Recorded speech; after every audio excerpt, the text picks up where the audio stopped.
Yeah. Oh, the first try.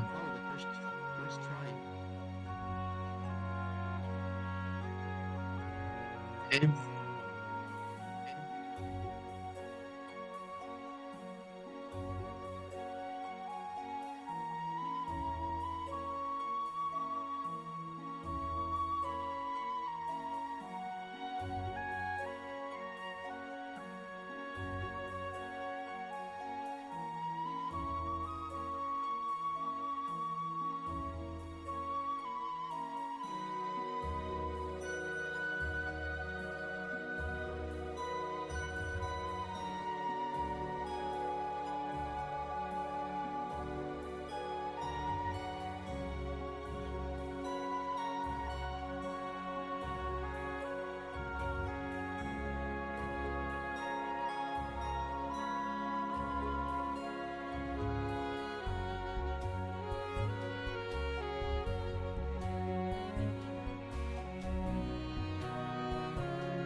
Hi.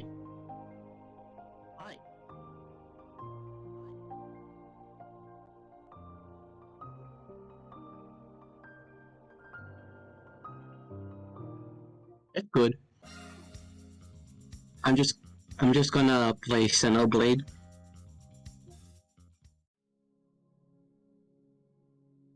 I'm doing so many side quests. Yeah. Also, I'm watching the Twitch stream and I do not hear you. I only hear me.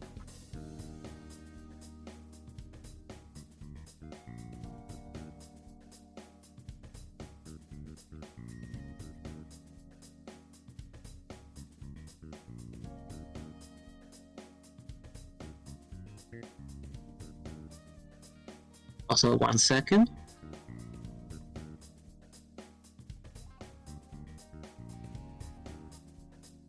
There, now I'm on my good mic.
Let me let me see. Yeah, I can see your remote play.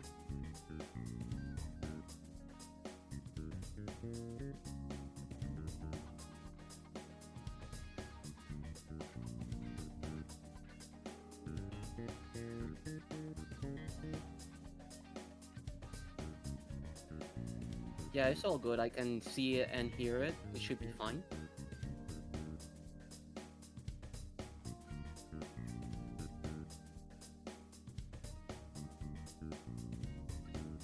Yeah, this is the layout, alright. Oh, okay. I can hear you on the on Twitch. Okay. Okay, good. Now we just got. Did you invite Wolf here? Yeah, I gave him the role too. So Alright. He's here, right? yeah. Okay, good. Everything's right.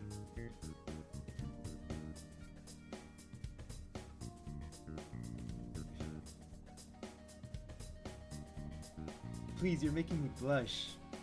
Wait, what happened? Look, I saw the message. look at Marv. No, I know. I'm just wondering.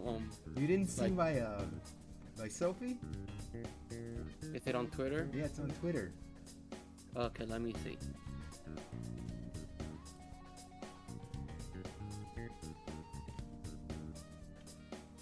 Okay, I'm scrolling through all the Mega Man. I'm scrolling through the fucking Cat Wizard tweet. Jesus Christ.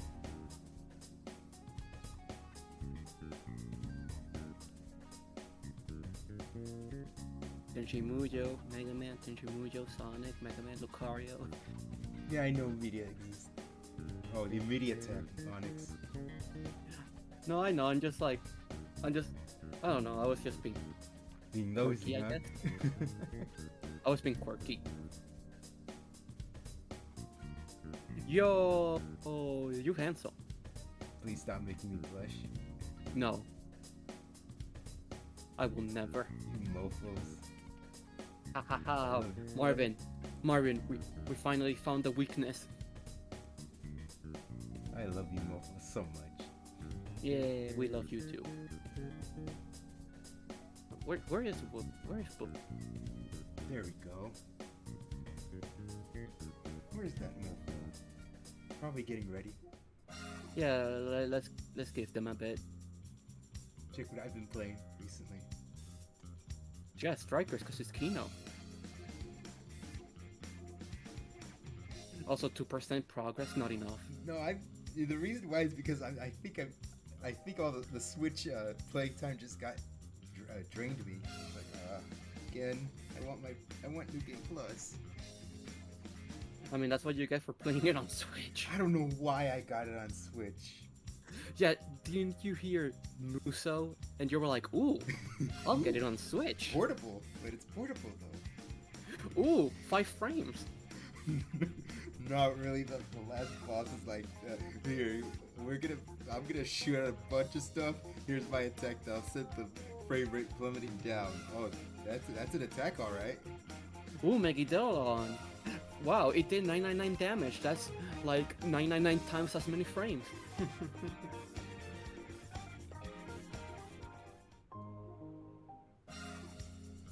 I like that, but it's a good game though.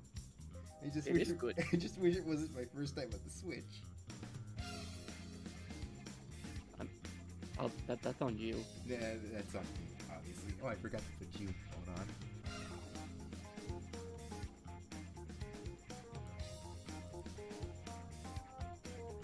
I should have a wolf icon, but I don't have it.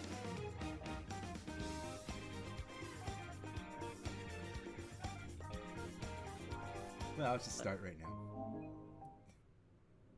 What do you- Oh, did you make a tweet announcing your live? Yeah, I did. Okay, I'm gonna. Oh, you know why? Because I was playing I was playing 2.8 or 2. Whatever. But yeah, I did an announcement. I did it on Twitter. Go check. Yeah, I'll promote it in a bit. All right. Let me insert the disc.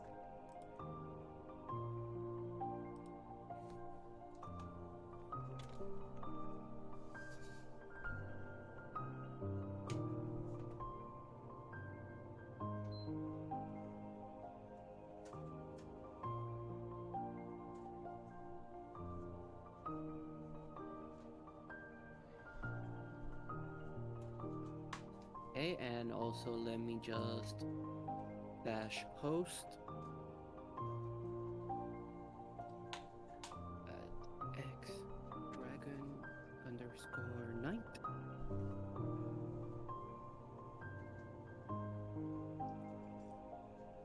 We host now.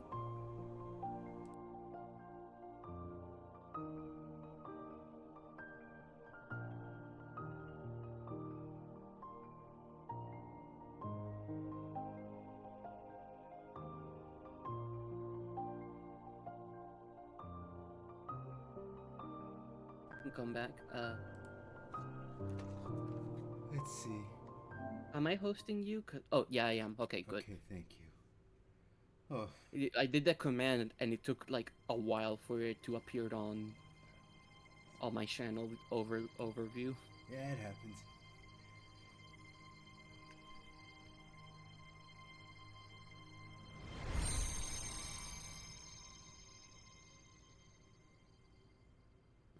Thanks, Marvin.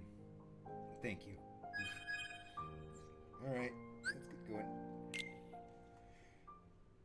Alright, I had to redo the first section because I did an oopsie on my part.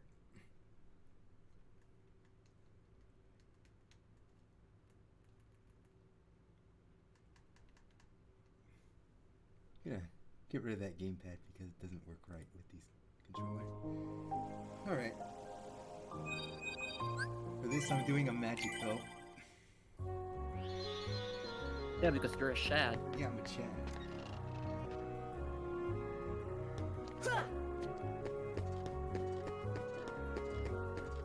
Yeah, this is a PS1 game.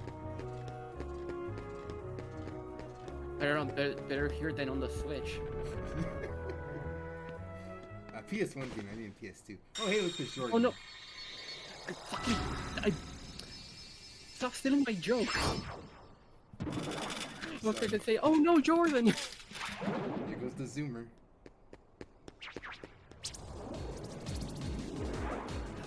See, kids, that's what happens when you slander Persona 1 and 2. Very funny that he thinks that they're not Persona games. There's no waifu. You got Lisa right there. Really, Lisa? Lisa, Maya, or Ulala? Fucking Juke is right there. Or Ketch, or Michelle. Wait, yeah? Michelle. Mikichi. Oh, Michelle. Oh, yeah, but he's not a waifu. He's I mean, he's pretty. He's the prettiest one, but no. Come on! Is it too loud? Let me check. Because on here on Discord it's fine. But...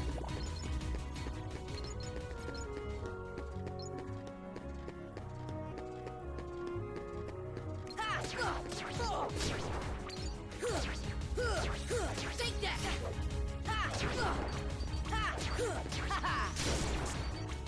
Oh god, Dan and Bob are playing Bioshock Infinite. Oh no. It's like, come on, why are you gonna play that game? What are you guys missing out so bad? Huh?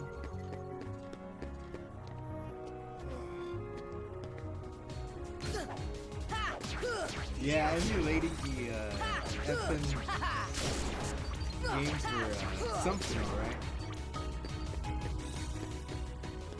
Marvin, no, that game's racist. I mean, so is Conquer, so... Which one is better though? Yeah, that's true. Doesn't look like he's here. Keep looking. Yo, it's the bird. Bird up.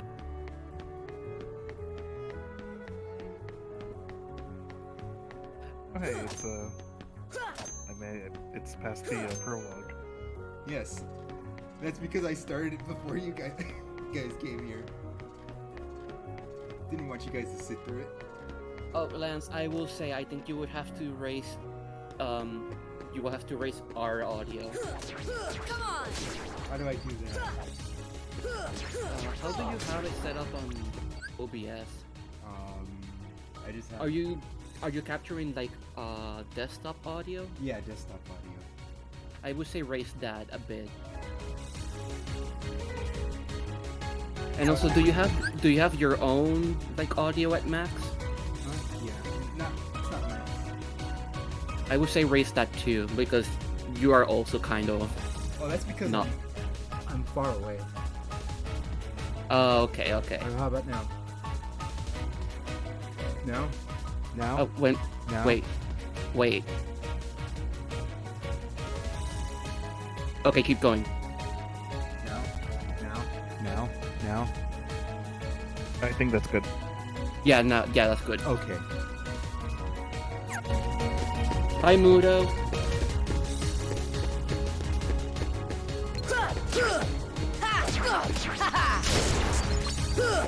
How you doing? I can't believe I missed child abuse and beating up Waka. Hey, be nice. It's okay. It's okay. He's racist. He had it coming. He's not racist. He's racist yet. He's not racist yet. Come on! Hey, what's happening, man? We have to go on a crusade. You guys are trying to activate stream? Yeah.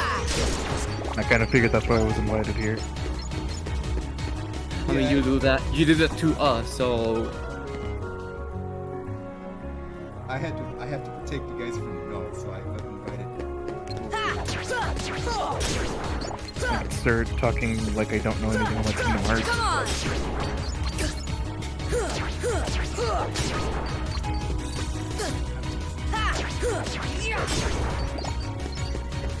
Turn on Western game journalist mode. I hate that so much.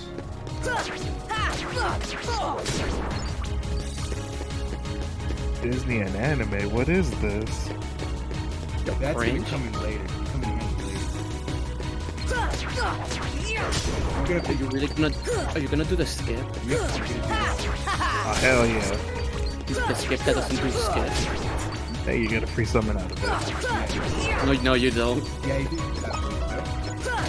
I mean, you get the stone, but you can't like talk to her Anything until to like get you away visit. from that journey. Also, wait, yeah. How do you have stun impact already? That's because I grinded. Wait, what Yeah. level are you? Huh? What level are you? 11? Okay, just kill them and do a pop. Oh, 7. Yeah, stun impact is fairly early on if you pick Wand or if you pick Wand as your primary. Oh, okay, yeah, he went one because he's a shad. Yeah, I'm a shadow, Yeah. and I like magic. Especially in Cage 1. Cage 1 magic is got like It's fucking great.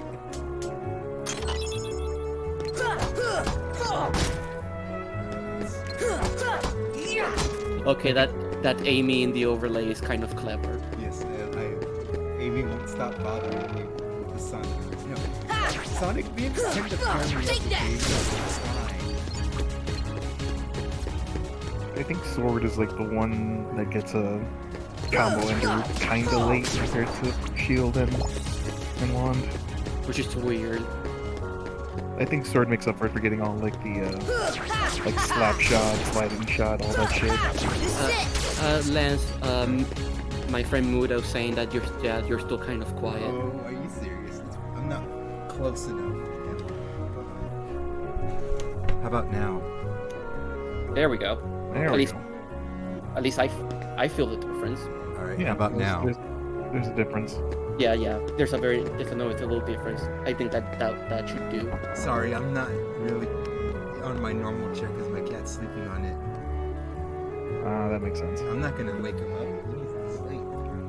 My cat took my share. I can't stream well. Oh no. Oh no! What am I gonna do? My cat hates me.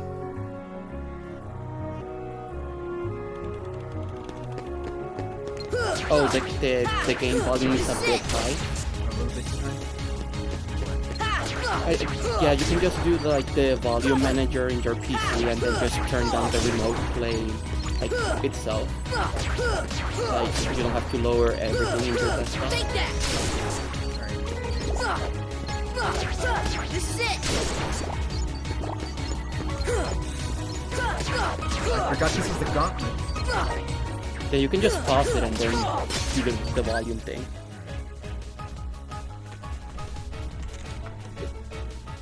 Oh, I mean volume mixer. Yeah, that sounds You, good. yeah. A little too low. Yeah, raise it a smidge. It's at 31%. Okay, that should do. Alright. Oh wait. Alright. Much better.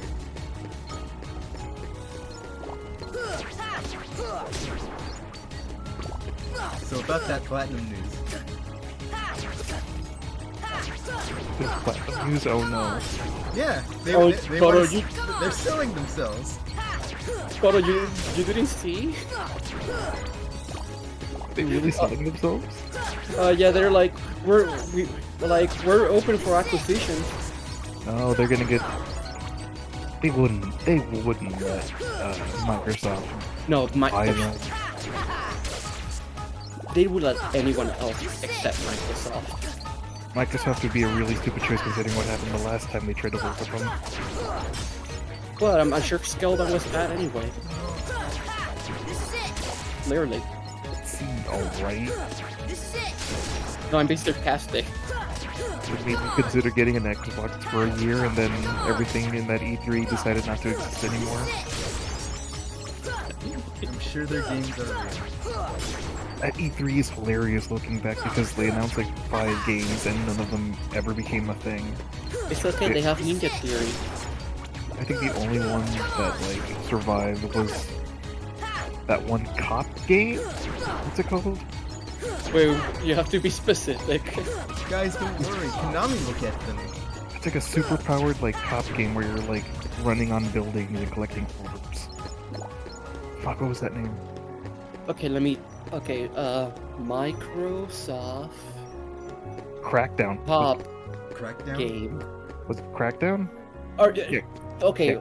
Photo, was Terry Crews on it? Yes, it's Crackdown 3. Yeah, Crackdown.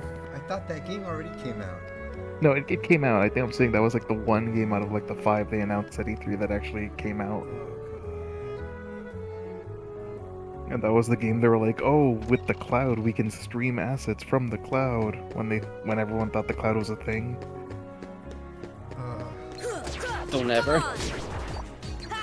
Everyone was bought into the idea that yeah, the Xbox One, infinite processing power from the cloud, and then they never did anything with that.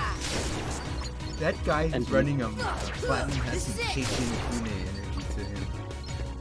Uinaba? Yeah.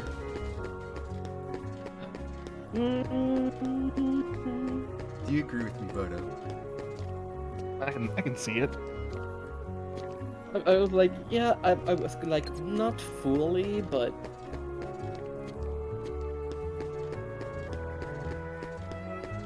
Yeah, you have to go back to First District. Yeah, I know. I'm just thinking, like, what are they doing? Come on. The kid is recoloring Traverse Town Beatus. God, yeah, it is a recolor. Beat us. I mean, you know who he means, right? Yeah. Yeah, that weird. God, I cannot say it. God damn it, Elf. I think there's a journal entry to him. Who Beatus? Yeah, the Beatus recolor. I do not believe you. I'll have to go check. Yes, Gramps. What do you mean the insult? Hey, Elf. How you doing? Yeah, he get- Eyes. I don't remember this character. I mean, it's just an NPC, so. Alright, let's go beat up Leon. They'll come at you out of nowhere, Or Joe, are let's you? beat up.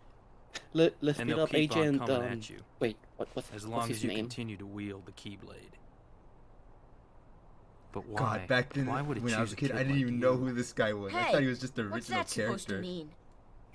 Never mind. Joe, let's beat up Now, Agent Steely Boo let's see from the that hit Keyblade. TV show Bones. There's no way you're getting this. Beat us. All right, I love that. then have it your way. Man, what if I ever get partner? I'm just gonna make him an emote. Oh, wait. I kind of getting worked by Beatus here. Ouchies. Here. Wait, Squall, what are you doing here? Are you supposed to investigate an FBI crime scene? Leon. Oh well, I know. Okay, Leon, are you supposed to be investigating an FBI crime scene? I just like how fucking Hey, you fat found it. Dora Nice falls here. going, Just Leon. bonk. Hello, childhood crush. Still, it looks like What things is it are with worse me and than we ninjas? thought. Holy shit. A lot worse. Hey, ninjas are cool.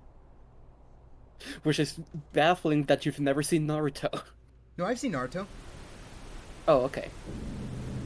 I'm not that unaware of him.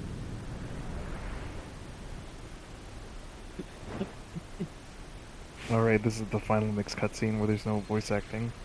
They didn't have the money. No, it's just that he went through puberty. Man, Yeah. Terran, you really picked a good one. Like a lot of the bonus scenes in Kingdom Hearts 1 and 2, no voice acting because voice actors changed. For Or their Final Mix. voices got different. Oh no, they Yeah, their balls dropped, so they couldn't. Oh no, they did voice acting for Final Mix too. I mean, yeah, because the characters that got final mix cutscenes in that game are they just sound the same. I think it's just Zem that's just like laughing to himself as he looks at Aqua's armor or something. I mean, there's not a lot of talking there. It's just 5 minutes of him walking down a spiral staircase. No, Hell it's 15 yeah. minutes. Iconography and at its finest. Sure is spooky. Yeah, Final What, Fantasy jump 8 scare? Excuse me. Oh hey, It's- Cat. Did Air- the king send you? Oh hey, it's Cat. Eris. It's Aerith. God damn it, I hate that. Come on, Hi, lazy Donald. bum. Would you like to see my Wake up. kin list? No! Yeah, I have Junko here. You Uh, okay?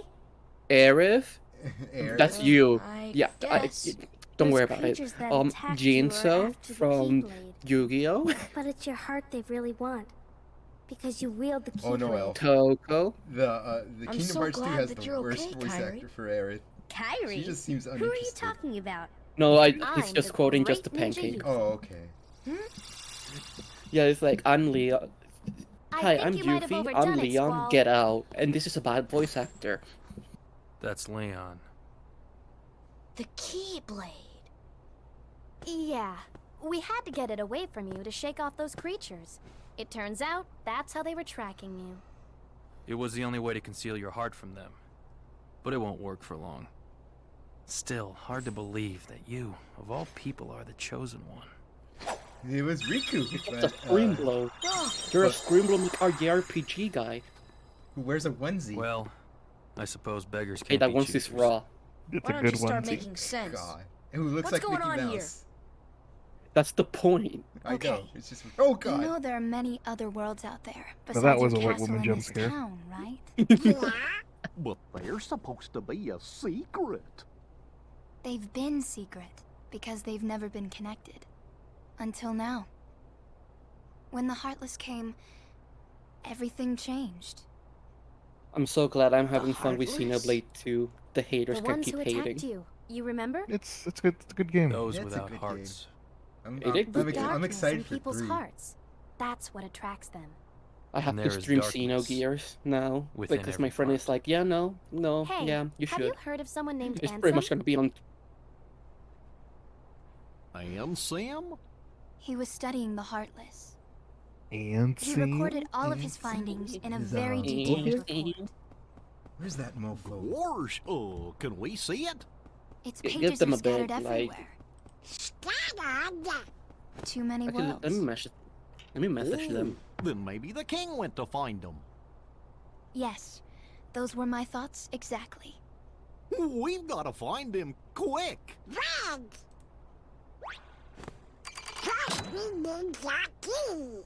That's right.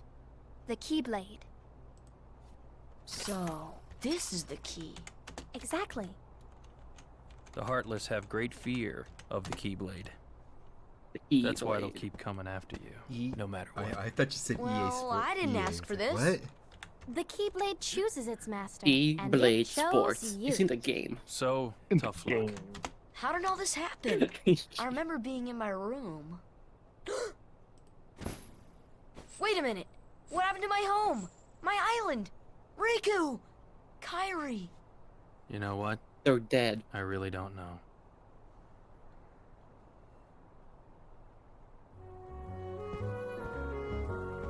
No, excuse me. Nope, wait.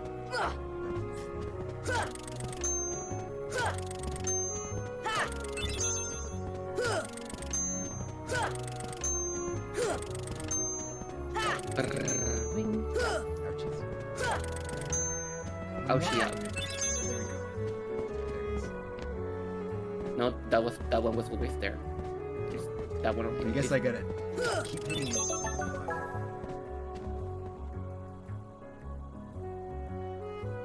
Thank you. Yeah, you can now open.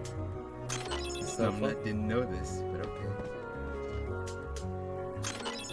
This guy says, Kyo equals key. What?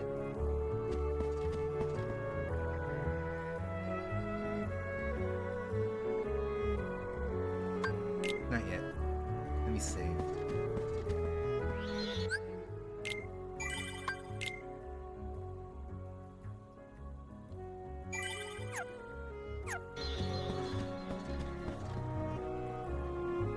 Yes, I'm ready. Leon. Yuffie, go! And this is where Mudo, the what do you mean? I say Keyblade Yuffie! in my head. Sora, Sometimes. let's Mega go. Man Kai.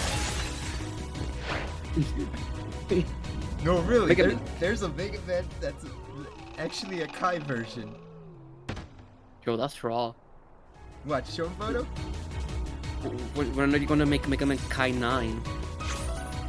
One day, Captain. One day. So, what's your guys' predictions for the next game that's gonna come out? Oh, for which one? Because it seems like they're setting up for something. Street Fighter or the remake for Resident Evil 4? I'm thinking it's Pragmata. That trailer they showed it. From Meta, not until like next year. Yeah, when they show it this year?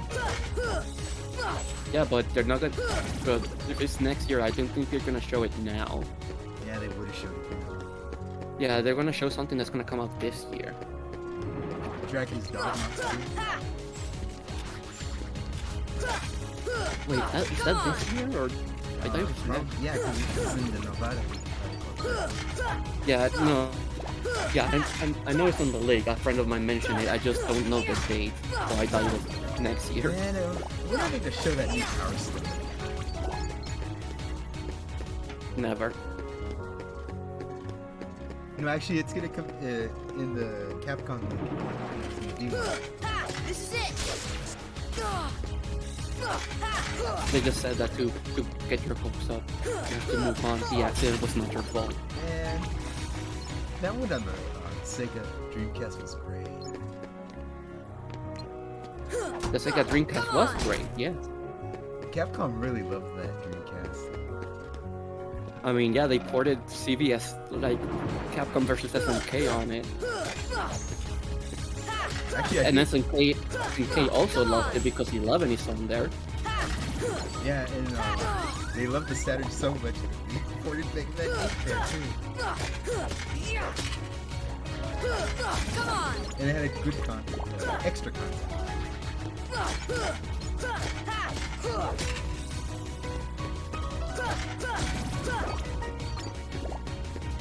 By the way, I got a goal up there. Help me with it. A what? A goal. Oh. Yeah, Shad follow Lance so he can play Dreamed Up Drifters on Critical because he's an idiot. Sorry, that was mean. No. Well, to He's be a dummy. Yeah, I'm a dummy, but I would play a lot of Mega Man X6, so it shouldn't be a shock. Yeah, we call that brain spiders. Yeah, it's brain spiders. Yeah, you need to get fumigated. You need to get fumigated. I don't think that's not gonna happen. Great operating! Why are you Chip serious? Hyuk is now following. Thank you, Mudo. Oh, come on. Please. Your alert is under the game. Yeah, Oh? That's Boof. Hello. Yo, Boof? Wolf? There you are, you mofo. Yes, I'm sorry I was making money to pay rent. I'm sorry that I want to live. I'm sorry I have a life. I'm sorry I'm not American, therefore I don't get fucking 2000 because COVID or whatever. Is that still a thing that's in America? No, No. it was just okay. once. Okay, gotcha. So nice to meet you finally. Alright, oh, this is Bodum Wolf. He knows Nintendo fans and he knows that they say racial slurs. I mean, to be honest, they are gamers. It is their destiny. Nah, but you gotta watch out for Nintendo fans got like a buff to being racist. Well, of course, the hatred for the Scrimblows is making them, you know, more powerful that way. I don't think Nintendo fans hate Springboard. I think they hate JRPGs, Wish. Yeah, you're right. It's no, I got it. Yeah, I got it all confused. It's, you know, being a white Nintendo YouTuber gives them the mega buff. Or being a white Nintendo YouTuber who hates JRPGs basically makes them a god. And their love for Scrimblows gives them additional life points. Therefore, they are harder to either kill. a white or a Muppet. Or you need to be whatever the fuck video game donkey is. I don't know. Oh, jeez. No, I genuinely don't know what he is. I don't know either. He is a being that we cannot trifle with. Yeah. So how have you been doing?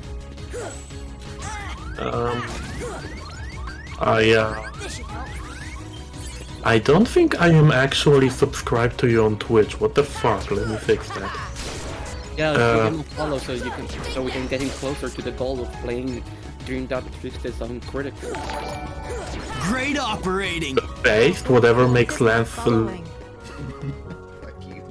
Yeah, you get it. I mean, to be honest, you deserve it. I literally have a copy of Drake of the 99 Dragons in my Steam library right now, it's on as well Steam? as a Yes, it is. As well as a copy of Yeek. Therefore, you deserve this. I was gonna say, like, didn't he give you Jig? He gave me Yeek. I gave Nicole Yick too. You can't say I gave Nicole Yeek too. It sounds like a venereal disease. It may as well be a venereal disease.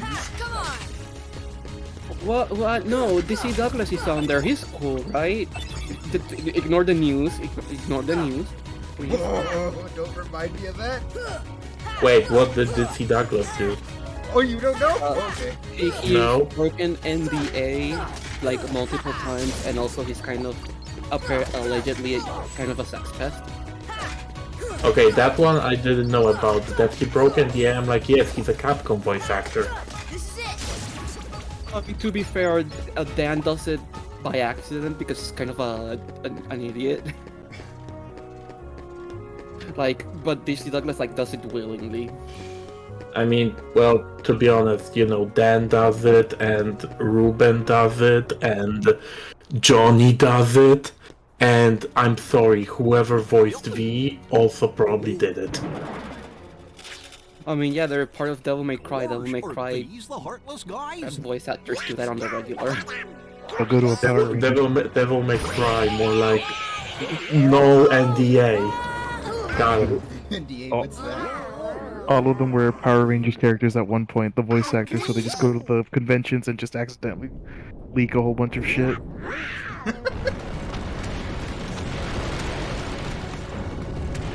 Into leakers. That's kind of what happened with DMC5. They were at a Power Rangers to be convention. fair, it's because they Dude, asked Johnny a question that was happened just with hey, are you DMC5 like working on 10 times. DMC5? And Johnny Yambash could not give an answer, and everyone immediately knew because he was quiet. It's not that he said anything, it's just that he couldn't say anything. Like, he could not give a response whatsoever. I mean, honestly, I feel like this happened like 10 times with DMC5 alone. Wasn't there like a time when like, hey, are you in DMC5, Dan Southworth? And he was like, no. And the next day, he got and literally the next day, people like, you know, reverse fucking. Not reverse engineered Urisen's voice lines to remove the filters. And it was like, oh yeah, it's just Virtual's voice. Oh yeah, they edited it, and he was just like, yeah, no, this is Dan. Yeah. The funniest thing was still the Power Rangers convention where he was just like, oh yeah, they're bringing all of us together for DMC5, and then everyone just looks at him. So like, why did you say that? That man is... Okay, honestly, I'm sorry. Dan Southworth, Ultimate Himbo, he literally has the Chad jawline. I mean, he is a Shad, and he is a himbo, so you're correct. You're just kidding. Also, yes, Marvin, this is cool. Yes, that's why legendary. What the fuck did you motherfuckers tell people about me? Lance, what the fuck did you do? You're cool. You. We just said you're cool. That's all I heard. Oh yeah, he's just a cool person that knows. That's all I know. Okay, do you want to give context for the woolly thing? Which woolly thing? There are multiple. Aren't you the woolly of the group? Wait, you mean that you are the woolly of the group? Yeah, that. Oh god. So now I was streaming fucking Neo the World Ends with you with the whitest man alive in the history of mankind. No ad space between all on Twitter. Cool guy, except when he's accidentally racist.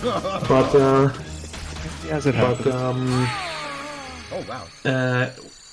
We were playing Neo Twiwi, and I don't remember how this bit started. It started somehow.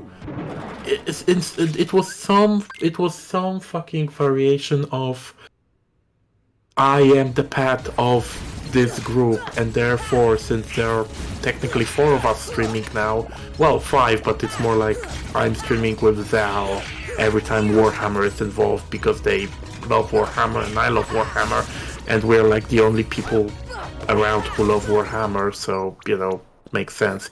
But yeah, we like mix and match me, Lance, Mute, and Null on our streams, and Null was like, man, we are just fucking, we got best friends at home, aren't we? Best friends being, for those of you who don't know, the group that split up to form Wooly versus Pat Stares At and Matt McMuscles. And like, okay, so I'm the Pat of the group because I'm a weird, sometimes racist weirdo white man. And I mentioned that you go to the gym. I don't remember why, but I mentioned that you go to the gym. And Noel just said, oh, so he's the Wooly of the group. And I fucking just... I went silent for like 5 seconds. And I was like, I am trying to figure out if this is literally the most racist thing you have ever said, because you just called the only non-white person in this group the Wooly of the group. And he started losing it because he realized, for whatever reason, he forgot Wooly is black. So, I mean, Lance, he forgot that you are not white. Oh man. I mean, earlier he forgot that you are not white. Then he remembered that you are not white, but he forgot that Wooly isn't. So, you know. And like 5 people in chat were screaming at him, shut the fuck up, no. And he just started losing it. So that's the origin of... I'm also scared for you to meet him because I don't think he can handle 2 non-white people at once. That might actually kill him. No, man, you're cool. I mean, to be honest, I am way less white than Noel is, mostly because I'm Polish. So, you know, I'm less white by definition because I don't fucking eat at Chipotle, whatever the fuck. Oh my god. I just said an American restaurant name, by the way. I have no idea what the fuck a Chipotle is. No, it's just that it's funny you say that because Chipotle is a Mexican restaurant. Yes, and it offends me greatly whenever that's mentioned. It's like, that's not a Mexican restaurant. It can't be. I bet you it's the same way Mexican as fucking KFC is American over here.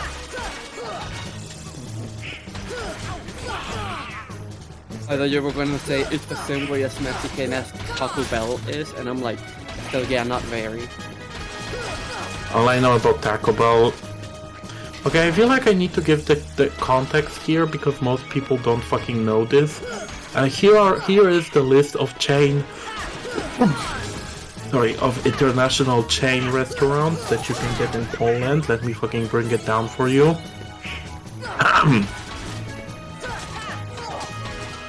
McDonald's, Burger King, Subway. I'm done. We literally don't know what a Five Guys or a Chipotle or a fucking Arby's or a Wendy's or a fucking... I don't know. Most of the time when I hear 2 American podcasts and they start mentioning chain restaurants, they sound like made-up fake names on TV. No, they're right. They sound made up.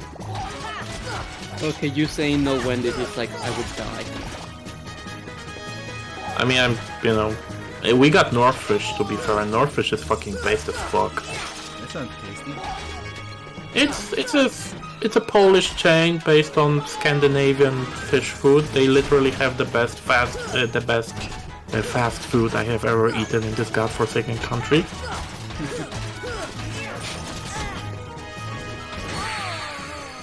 Holy fuck!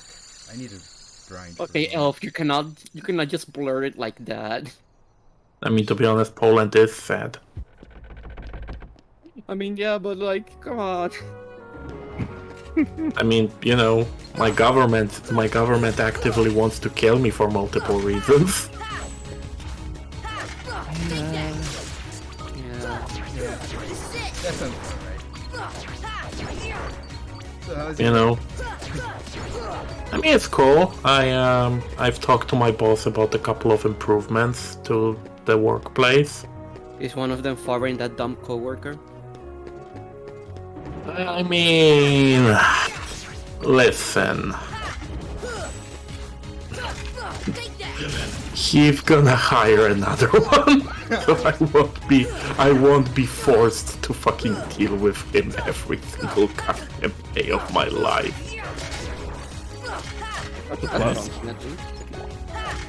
Oh, how'd that TCG go?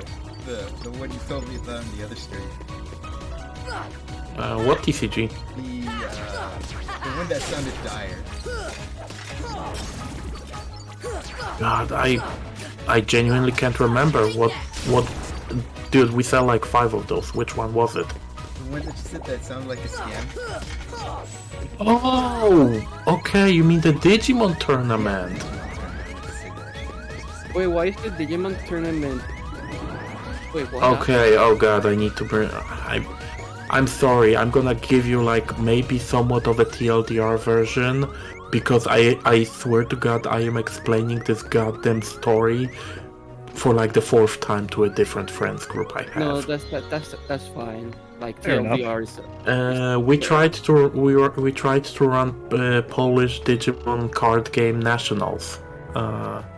It was like a joint effort between the Krakow community, which is where I live, the Warsaw community, and the for whatever, let's call it the North Coast community, because, you know, there's literally like an ocean north of Poland, so let's, not an ocean, a sea north of Poland, let's call it the general north fucking coast community. So, yeah, it was running pretty good, up until shit started happening, so... First, there was this thing of the North Coast and Warsaw guys being like, how about we make a premium ticket for the event that would prizes to the people who buy it? And we just went, oh, why? Okay, but why though? And they went like, you know, for additional prizes. And Yeah, so we told them it's a stupid idea on multiple fronts, really. So, and by the way, Jesus fucking Christ, I've literally just noticed it's fucking Undertale guy doing the Fortnite default Turk dance. Hell yeah. Yeah, I mean, I had to notice that sooner or later. So we went like, yeah, that's stupid. Why would you do that? And we talked about this to every single... For those of you who don't know, I work at a card store. We told this to every single fucking TO we have for the TCG and a bunch of others. And they were like, that's stupid. Why would you ever do that? That's fucking nightmarish. But the guys decided to go through with it. So basically we dipped out of that event. We basically dipped out of that event because it started to sound like a scam. And then I ran some background checks. So the Warsaw community was really insistent on that event being in Warsaw. Weird. And I was like, I mean, sure, whatever, I don't care. Fail. And I looked up the venue they got, which was a local card store in Warsaw. Oh god, where the fuck do I even begin? First off, even if you buy... First off, they orders for tournaments, which isn't as much of a scam, but as someone who works at a store like that, let me tell you, checking those and verifying them when people come to a tournament is an additional layer of work you genuinely do not need, and it's a gigantic pain in the dick. So I'm like, yeah, you guys probably don't like your own employees, huh? And then I read the terms of service.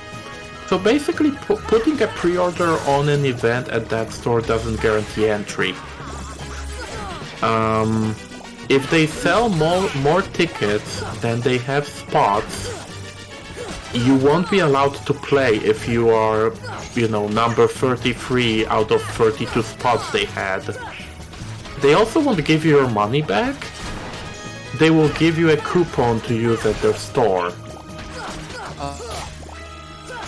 And then I fucking read further, so when you decide to pre-order a ticket but don't pay in advance, you have to pay in advance anyway, because if you don't buy the ticket 24 hours before the tournament, if you don't pay for it, your pre-order gets cancelled. Then I fucking talked to some people that were there for like different card game nationals, and they were like, oh yeah, basically they have no AC and the place is a hellhole. So having like 30 people in that room is draining. And you know, you're gonna be there for multiple hours. A mask on and everything.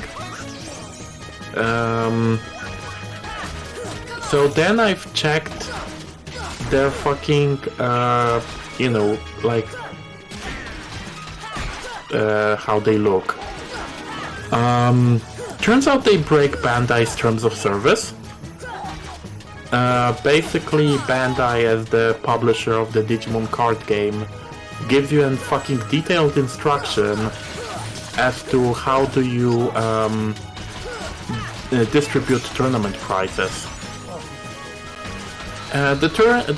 Oh yeah, you've beat it. This is basically the first major roadblock in the game for me every time, honestly. So the current tournament kit has a fucking thing that is every single participant gets one booster pack.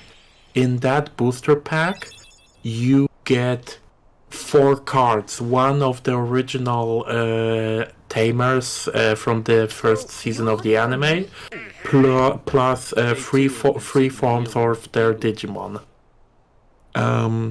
So it turns out that store in Warsaw gives those only to the winners, and they don't disclose what that entails. They don't tell you if it's only for the first place or the top 3 or whatever.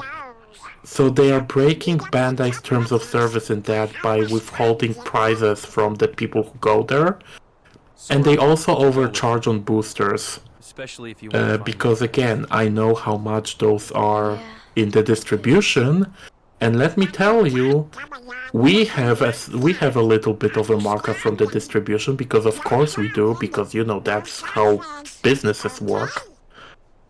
They have like a 25% markup from our store in terms of prices. So yeah, they overcharge people on that. And basically there were a bunch of red flags already. As to, you know, yeah, this event seems kind of like a scam, guys. They have decided that for the premium tickets, the first 3 places are gonna have like a playmat from the store. They never showed that playmat to us prior to the event. Nobody saw it. Like, apparently they showed it once on like a Discord call or whatever, but they never, you know, let people know what the fuck it looks like. So yeah, basically all of us dipped. Like, our local community just said, this seems like a scam, we ain't doing this. And then one of the guys that was organizing the event was like, hey, why are so few... Why aren't you people, you know, reserving tickets or whatever? So like, okay, let me fucking take care of this real quick. So I basically gave a fucking detailed list of things of the venue seems bad, it seems scummy, you haven't shown the playmat, you cannot fucking guarantee entry even if we buy tickets. But also, by the way, the prizes are like bad because it's like it's literally like the first place gets 12 boosters from like the lowest selling, least interesting fucking expansion, and everyone else gets 3 boosters. So it's like, yeah, that's a fucking 4-hour drive one way for me, plus, eating, and I can sleep at my place, but, nobody else can. So you also need to factor in, getting a place to sleep and whatever into the costs. And, basically it's like, yeah, this is not calculating, guys. This is way too much money for something that doesn't seem worth it. I'm sorry, but this event looks bad. We just don't want to do this. So this turned out into a 2 days long Discord argument on the Polish Digimon Discord server. I got banned. And how do you feel about that ban? I don't know. Numb? I guess. Yeah, I got banned, and so then the event happened. Friday night we had our Digimon weeklies, like we do every week, and hey, Elf, it's a Polish Discord, of course it was racist. Alright, I'm gonna perform a glitch here.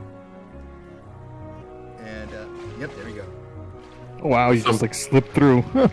Some pro gamer strats, eh? So they just God, sorry, lost track. So on Friday we had a local tournament. 11 people showed up, which is pretty okay. So the next day the fucking quote-unquote nationals happened. They got 11 people. Only 11. Nice. 9 of them were from Warsaw. There were like 3 dudes from different cities. Only one guy from our community, who literally is the most annoying idiot you have ever met in your life. He makes my coworker look like a goddamn genius. I swear to fuck. I have never met a human being so utterly idiotically stupid and unpleasant to deal with. So yeah, he went there. He took 3rd place. He never showed up back. He never showed back up. Like he fucking isn't answering on the Facebook group we have. He's not showing up to play tournaments at our store anymore. He just kinda dipped. Which honestly works out for me, because I don't have to deal with him, because I swear to fuck, there were multiple instances in which I almost punched him. Yeah. Oh yeah, we finally saw the playmat. I think I showed it to you, Lance. No, you didn't. Oh, I didn't? No. Okay, hold on, I need to go to the fucking Facebook group to download the picture and put it like Put it in the voice. Discord. Yeah, put it in stream voice. So yeah, basically the whole thing blew apart. Almost nobody showed up. Shocker. And I'm pretty sure the entirety of Krakow is now banned from the fucking Warsaw community. Good. Oh. Yeah, come in. Which is funny because turns out we are literally like half of the Digimon fan base in this fucking country. It's so fucking hilarious to me. But yeah. The lesson of this entire conversation is, if something seems scummy, don't participate. And that's your story time.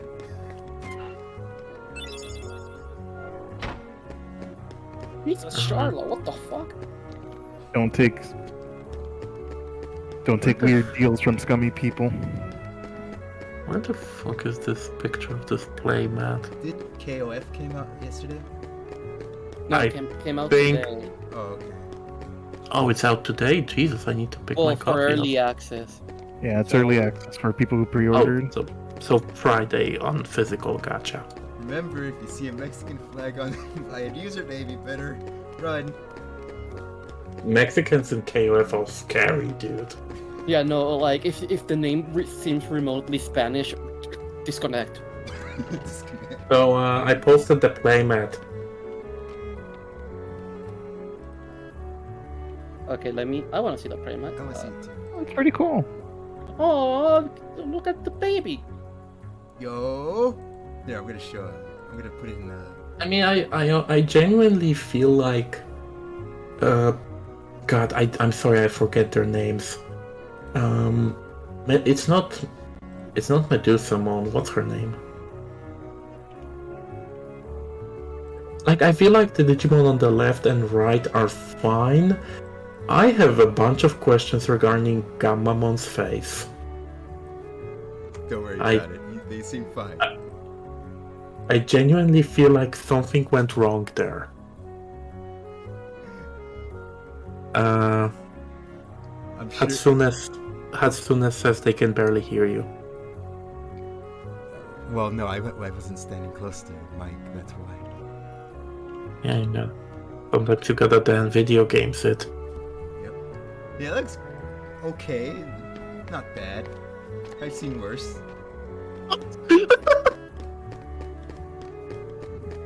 I'm sorry, I fucking just opened up my Twitter regarding this conversation we just had, and I was talking to a friend of mine, Kathy, about Horizon, or not Forbidden West, what was the first game called? Zero Dawn. Zero Dawn, and how okay, I'm gonna read my original tweet. As a side note, Horizon is pretty high up on my list of embarrassingly bad female leads that are being held as icons by journals because they have no taste. Aloy has the same amount of personality as a McDonald's meal has actually spicy Mexican sauce, which is to say enough for a cishet white dude to feel like it has. And Illy's response to that is, it's fine, you can just tag Null.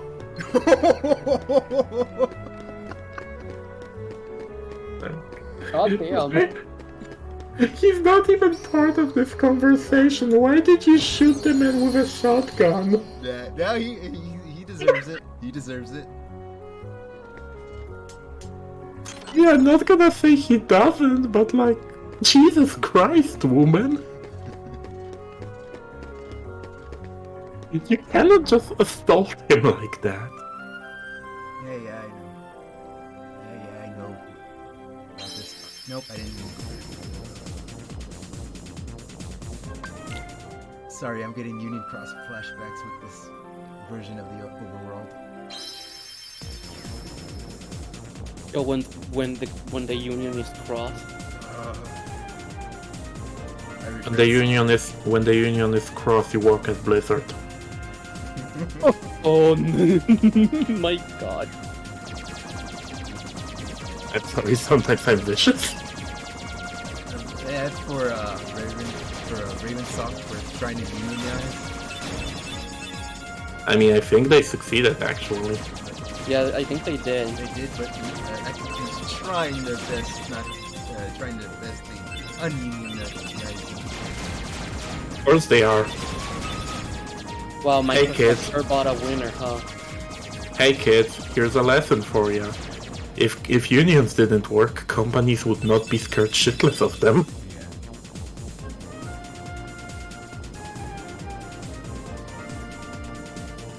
Anyway, welcome to our stream. Yeah, well, Friendship. This is Kingdom Hearts. Yeah, it's Kingdom Hearts, not What you call it? Kingdom Poland. It's Kingdom Hearts. It's the Assassin's Creed for gay people. Yeah, pretty much. I don't think I have ever fucking heard a game get blown up so hard as when someone called Assassin's Creed the Kingdom Hearts for cishet white people. Oh my god. No wonder it's triplet. Yeah, it's made by French people. I mean, listen. Onyx, there are maybe 4 good Assassin's Creed games. Okay. Every game with Ezio in it has a drip. I don't like Brotherhood, but I will allow it. I have no horse in this race because I hate all of it. Listen, I'm gonna say, and to be fair, I have ended my fucking journey Syndicate, because why wouldn't I? It's Syndicate. Okay, 2 revelations and 4 are good. That's the fucking hill I'm dying on, I guess. And you get to play them on Switch. I don't think you get to play 4 on Switch. Are you Do sure? you? Weren't they announcements direct? I don't know. Do you? I think so. Onyx, enjoy Analog or... Onyx, check your DMs, apparently.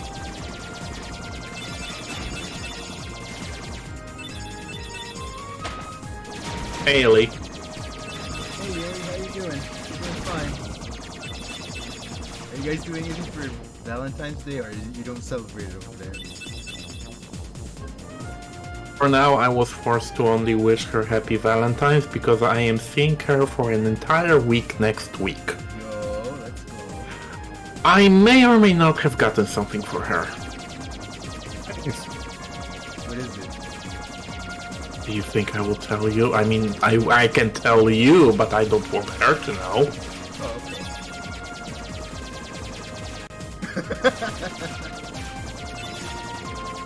And that's the natural reaction every time I get her something nice. Don't worry about it.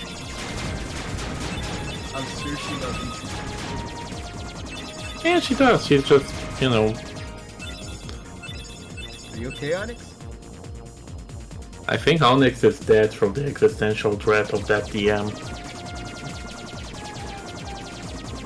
Okay, Han, we will not discuss our kink shit on stream, okay?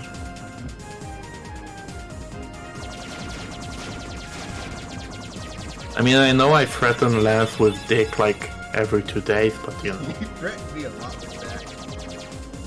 What the hell you deserve is it. you? Every 2 days, that's generous. Also, I mean, I see stream voice chat. Onyx, you're not gonna tell me he does not deserve it. I mean, he's gonna like it, so that's not really threatening. Wait, are you oh, probably I'm not close enough, that's why. How about Yeah, now? like... There we go. I mean, I don't know what your stream setup is, but can't you just put the game audio a bit lower so I think this problem would be solved? Okay. It's just also that he can't use his good share because his cat is on it. I mean, understandable, have a nice day. See? Also, both check voice chat. Yeah, I saw those fucking... I don't know what the original images are, but this is some fucking 2012 Slenderman tier shit. I can link the tweet where it's from. 1 second. God, that's fucking creepy. Holy shit. Here it is. Yeah, that's... Oh yeah, speaking of fucking great news, I guess. Oh, Platinum? Yeah, you saw that too, huh? I mean... Goofy? Wolf likes Platinum. Of Oh, course yeah, he's gonna that steal it. makes sense. So who do you think's gonna buy Platinum for? You know, I would be way more sad about this if not for the fact that They're making this is Battle just... Fall. I mean, I still wanna play it, I guess. I don't know, I'm gonna try it. Godspeed. I would be way more sad about this if not for the fact that Platinum's entire history is that they escaped from Capcom when Capcom got bad. So I cannot wait for Platinum 2. We escaped from Platinum because it got bad. That's gonna be. That's just Kamiya trying to make his own company again. Yeah. I mean, either that or you know, we're gonna fight this new CEO of Platinum's corpse in some ditch in the next couple of weeks, and Kamiya is gonna have suspicious ketchup stains on his shirt. Thank you. Yeah, I'm down for that. Yeah, it will be great based. What is this place? Marvin wants me to show you an image he Okay. made for Where stream. did the Check others boys, go? check. Oh, did you show what Elf made? I got separated from my friends. Oh, no, I haven't. One Have you second. seen them?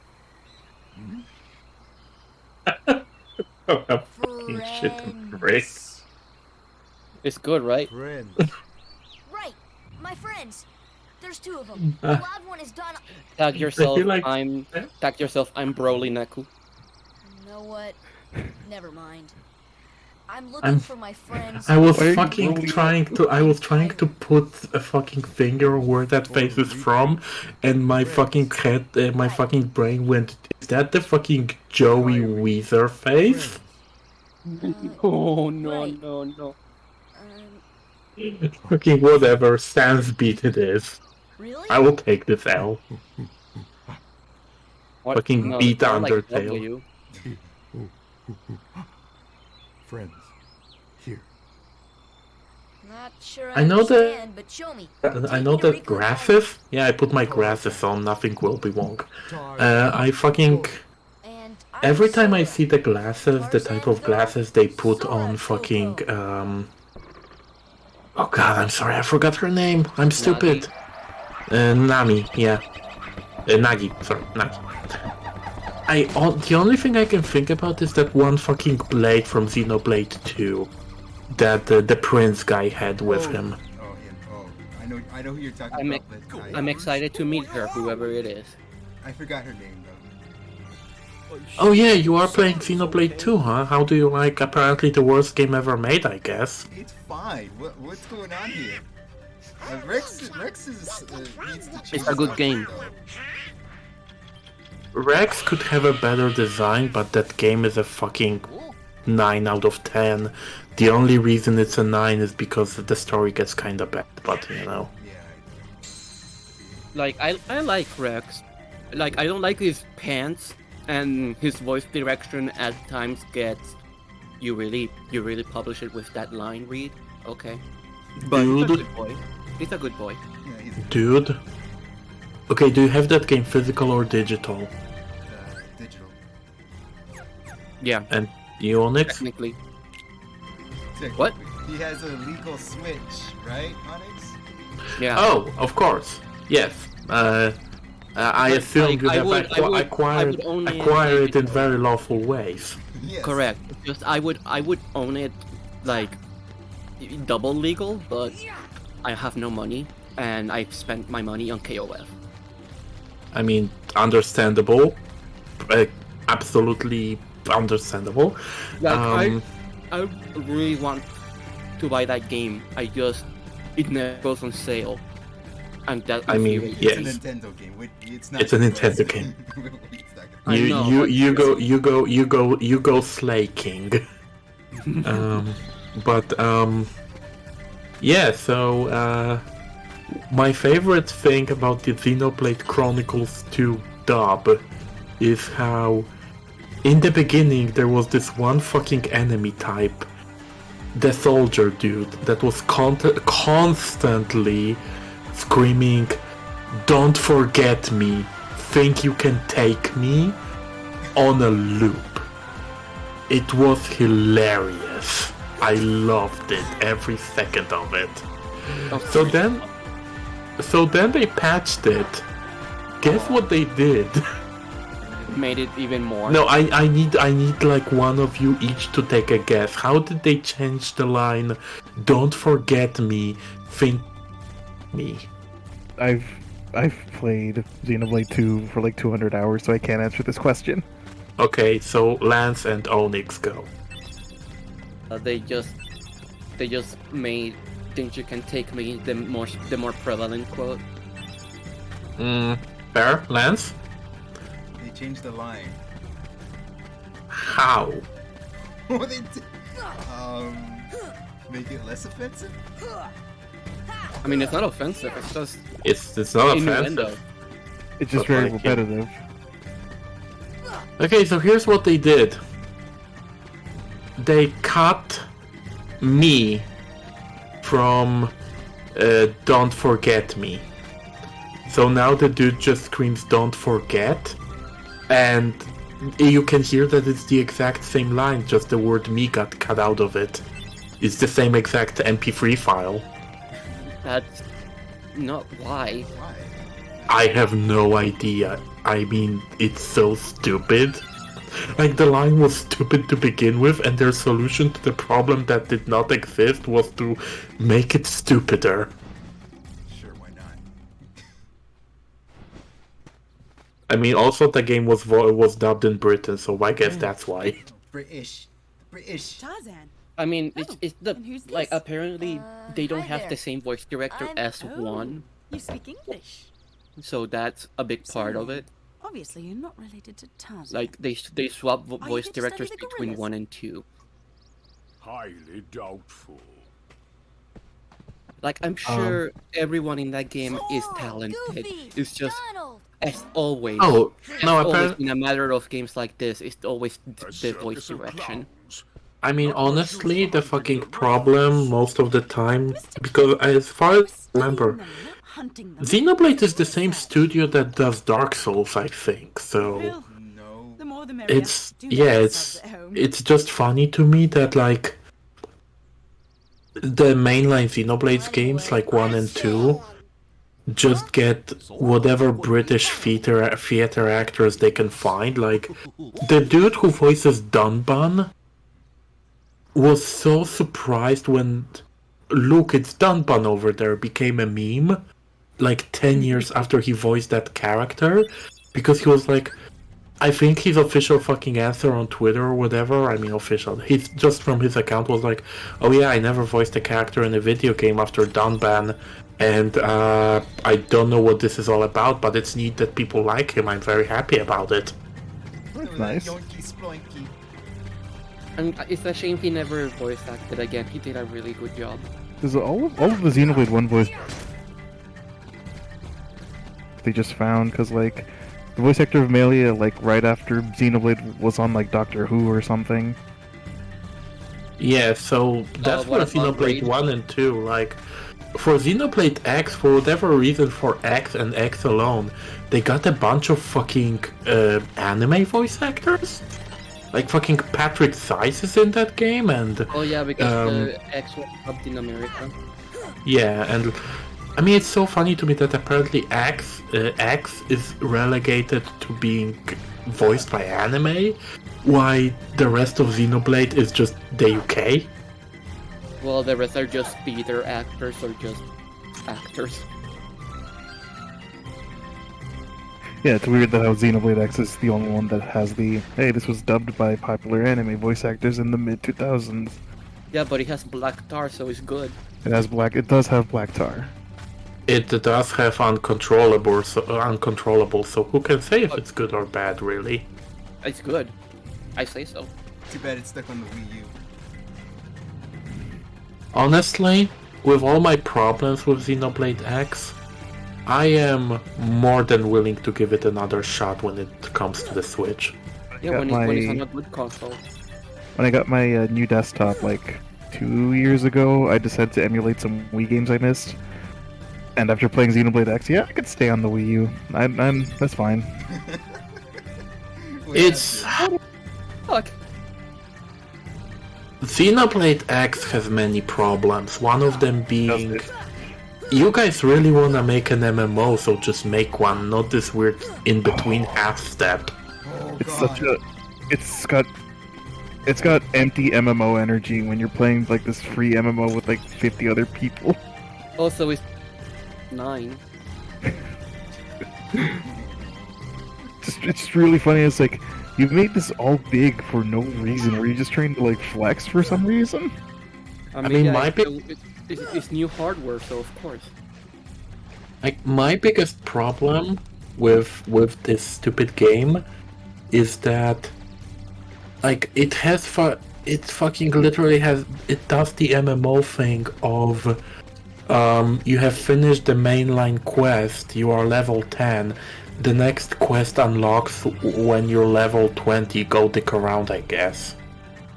Yeah, there's It's because like I get why that's a problem, and I also get why they went with that, because it's like you're exploring a whole new planet. They want you to just like engage with like the world and side quests. Basically, they want you to do content so you can get familiar with the combat, the world, get resources, stuff like that before they do main story, and then just and then open more of the world. Which is fine, but then oh god, I just remembered that this fucking Jaguar is the Mr. X of this area. Yeah, he is. Jaguar's just gonna fuck you I up. don't know, it's not as hot. Like, which is fine, but then it's like, oh, to get to so many of these areas, you need the mech. Guess what? As if this game is some free-to-play fucking MMO from the country of Korea or some shit. And mechs require fuel, and you need to buy more fuel. And also, if one of those gets... Indeed, is Kusei, just not as cool, and the sick music doesn't play when he shows up. It's so raw. Kusei is the best. I love that man. How many times do we have to teach you this lesson, old man? Every time, and it's always gonna be And gonna go silent for a quick. Gotta do something. no problem. Yeah, so I don't know, man. I really didn't like the fact that to have any chance to progress in the story, you need the mech, and that means when your mech. And here's the worst part: let's say you fight a boss, like a mainline story boss. Your mech gets destroyed. You fucking load up the checkpoint. The mech doesn't come back. What? And it's like, okay, what do I do then? Go fuck yourself, grind some cash. You're on your own with this one, you gotta go fight it with your bare hands. Yeah, I just gotta fucking, I guess, armor all this shit. Please listen to me. I know the nesting grounds are secret, but I trust them. You see, I want to help them because, well... It's funny when you can hear Tarzan talk normally, but I bet you fucking all Sora and Donald and Goofy here is Yeah, that's very intentional, and it's like, man, I wonder what they're thinking. like what Donald, Goofy, and Sora are thinking. I mean, that implies all three of them have more than one brain cell that's shared. Goofy's smart, he's just goofy, that's all.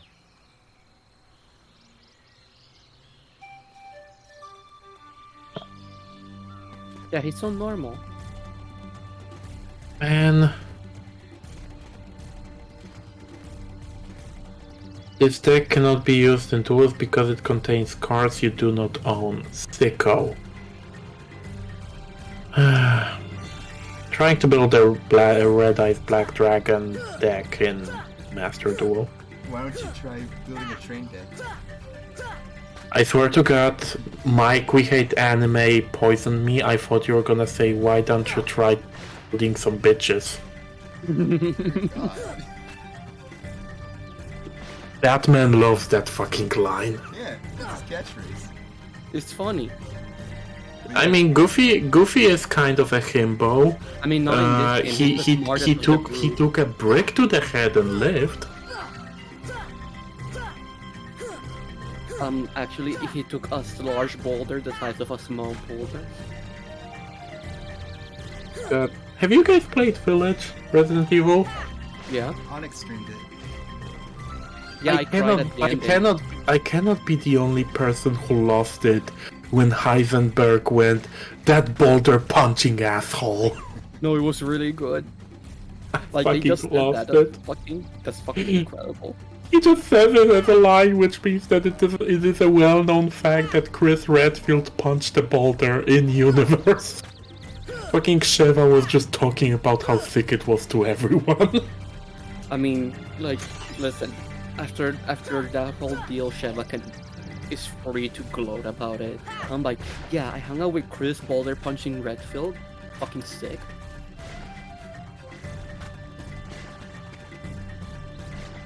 He's really strong. Right now, I can just more without hearing Casey just fucking okay, fucking hook it, like, and start smashing the button. Yeah. I mean, I was streaming RE5 with Nicole, and she fucking had the greatest view of, like, we were fighting Wesker in the you know, the like final fight with Wesker before the volcano, and she fucking just shot him with a rocket launcher, and the smoke faded, and Wesker was just standing there looking directly at her, and he just fucking ran straight at her. It looked like the fucking Linkara run. It was so good. Do you have the clip for that? I at least I should have it somewhere. Hold on. And I want to play that game again. Lance, when are we gonna play 6? Why do you want to Why play would- 6 on the site? Yeah. Why do you ever wanna play 6? It's Because already it has 6. movement. It has movement. Yes, but there's nothing in that game that uses that. Also, the game is bad, 10 hours too long, and you basically need to beat it 4 times. Yeah, but do combo. Wants to do it for the game. Also, it has Troy Baker in it. Yeah, NFT. Yeah, and I'm gonna make fun of him every time. Like, Who's Troy Baker? Jake, right? yeah, yeah. 6 man. Okay, NFT man. Why are you hating? Wait, Kerchak, Instead, you could be please. just be creating. I will fucking burn everything. I am about to threaten sexual violence and not to Lance. For once. Yeah. I hate that fucking line so much. I know it's fucking stupid. It's funny. Like, wow. Abby, you really Abby, thought that? Abby was right. Oh yeah, no, I said that. But Butter also said it. Yeah, he took a golf club to his career. Or credibility, whatever you want to put it. I mean, honestly, considering that none of the major console manufacturers want anything to do with NFTs, you know, maybe they will be like, maybe they will look at this and be like, we really don't want anything to do with this, go away. You'll have to go back to anime voice acting. No, I don't want that. Yeah, I actually No, watch anime. I happen regardless. I mean, like Western developers will not give a shit. They'll keep hiring him. Like, he thinks he's too good for anime. Like, good, let him. Like, he's a fucking idiot. Okay, I think I have the clip. Hold on. Put it on, put it in the stream chat. Like, he can think he's too good for Okay, anime. what Like, was just the wrong never have to launcher? see him in anything to care about. Okay, it's way funnier than... Oh god. What a nightmare. Okay, I got it. I feel like you should play this on Streamlabs. I feel like people will get a kick out of this shit.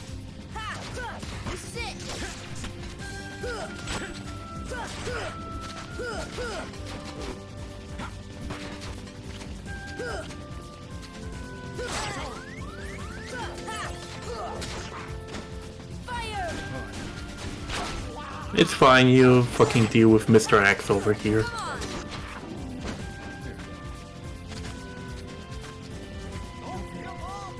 Can I please? Thank you.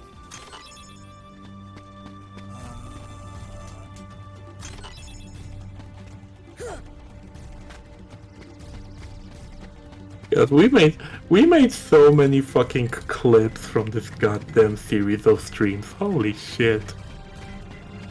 Okay, that's a fucking good clip.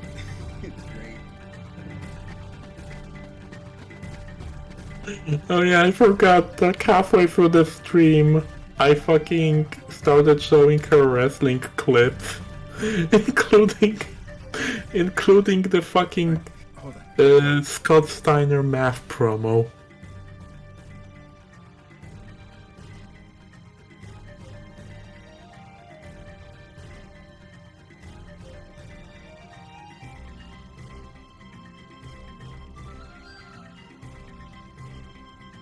God, I can't. I just want it to be Thursday. I want to play KOF.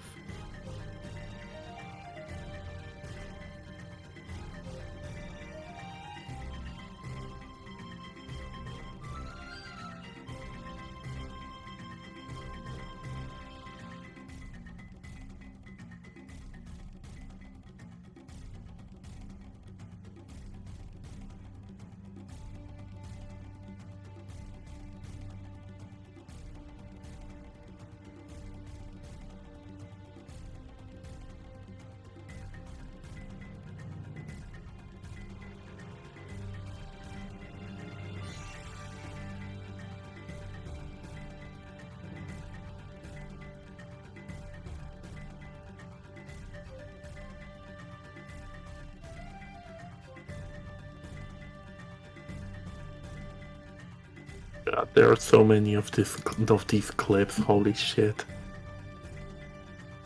Hold on, I need to send this one to Ellie, she will remember it and get a kick out of it.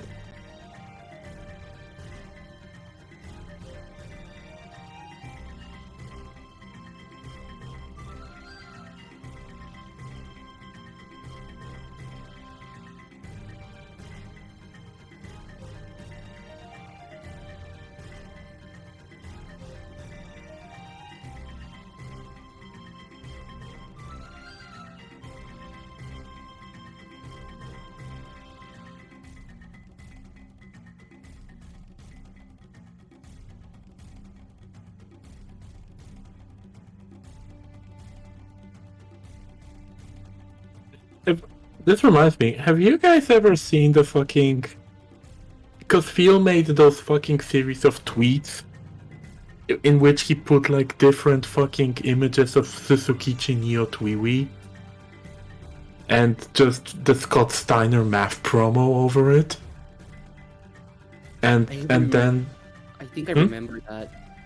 Yeah, and then the fucking voice actor for Suzukichi just fucking read them out and put it online. It was really good. It was fucking amazing. Man, Suzukichi is so good. I love that man. He's a fucking moron.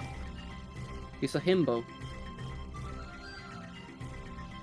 Like the fact that one of the quests in the game is you need to run around the city and but all you have are his bad photos that he takes of himself that are completely out of focus and he cannot fucking get a grip on his own face. I love that man. Man, Neo Twiwi has so many good characters. Almost all of them. I mean, even, you know, I hate Kubo and I wanna see him fucking burn on a pike, but he is funny. That just means he's a good character. I mean, you know, much as the ability to speak doesn't make you intelligent, the ability to be funny doesn't make you a good character.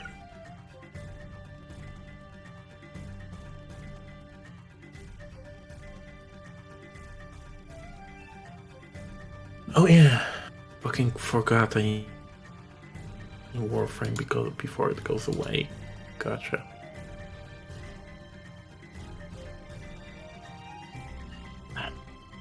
is it just me, or do the fucking AI fights in Master Duel become basically fucking insanely, stupidly unbeatable with the basic deck the game gives you?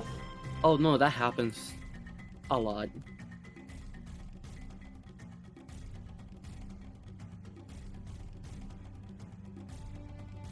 Yeah, no, Elfin's agreeing with you because, yeah, like, it's been getting into Master Duel, and yeah, it's incredibly bullshit. And it's like, the worst part is that I just... Playing this game online is also nightmarish. Cause like, I was playing it online for the first time yesterday, and like, I got bodied each time, and every single fucking time it was like, by the way, I'm gonna take 5 minutes making my turn, you just fucking sit there and do nothing for 5 minutes, I guess. This is a video game somehow.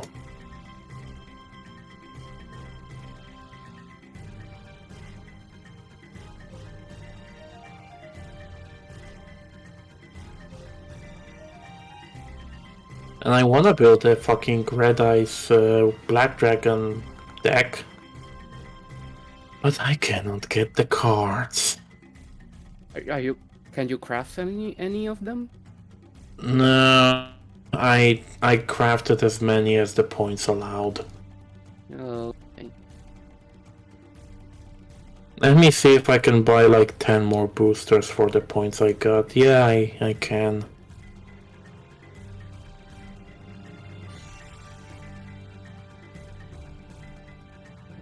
Okay, I got one free Red Eyes fucking booster. Let's see. Cause I need one more basic bitch Red Eyes Black Dragon. Well, I got a what's your name? Red Eyes Black Flare Dragon, so I guess that's cool.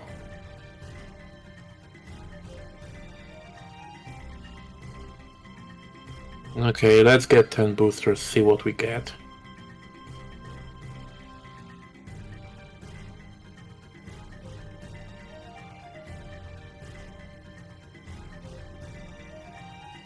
Xenoblade 1 is so good.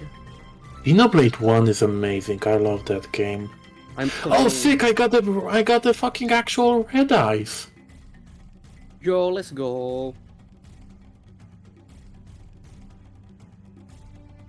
I got a bunch of good cards in this.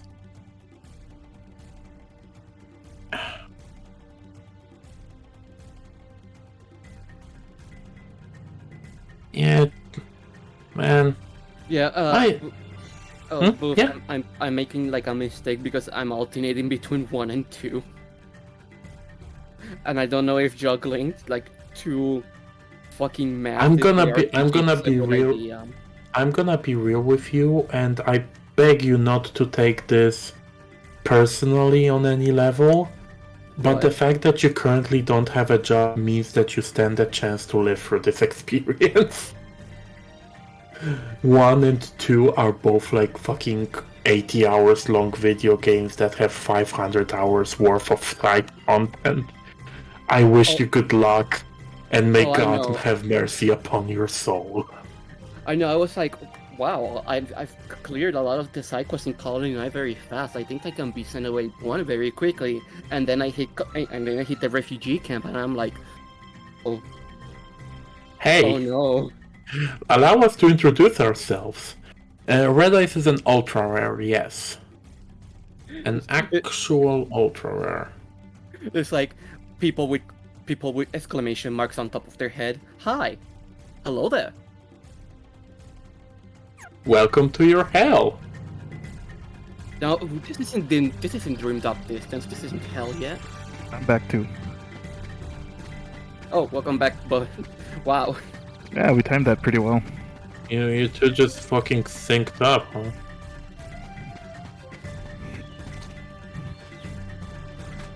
Nice. Yeah, now I you can still- now you can be close to the mic and have good audio. You can now sit like a human being. Also, Wolf, don't worry. Like, it's like I didn't take that personally at all. So, I don't mean, worry.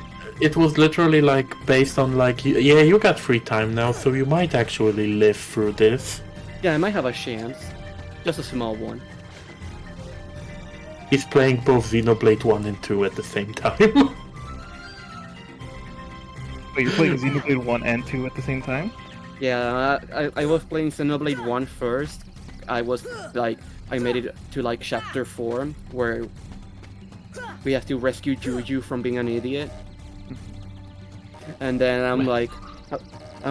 then I took a break for a bit because I was trying to get Apollo in Animal Crossing. And then they announced Xenoblade 3 and I'm like, I need to play 2. So I got Xenoblade 2 very legally.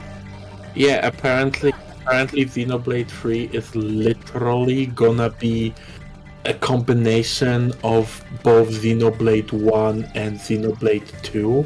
And they And I'm DLC and Xenogears.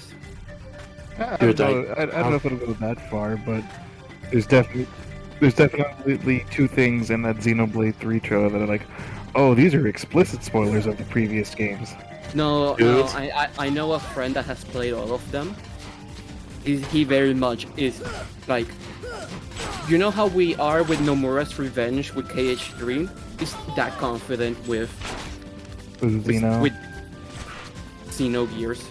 It's funny because I've played all of them except Gears. I've played all 3 of the fucking Saga games.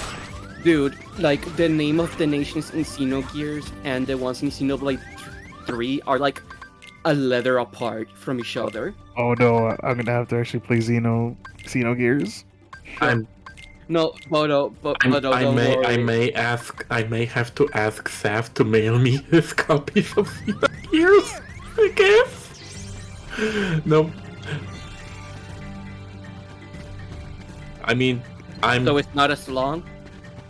Hey, this is Yeah, this is a joke for all of you who have played Xenoblade 1 and 2 that nobody who has not played Xenoblade 1 and 2 will ever get. I am extremely excited for Xenoblade 3, the Cuck Avenging. I love you, and all you guys. Rex just destroyed her. You know, make a girl cry, that's not gonna fly. Make a Oh, girl you're- hug, you're gonna fuck. I refuse to believe Rex has ever fucked.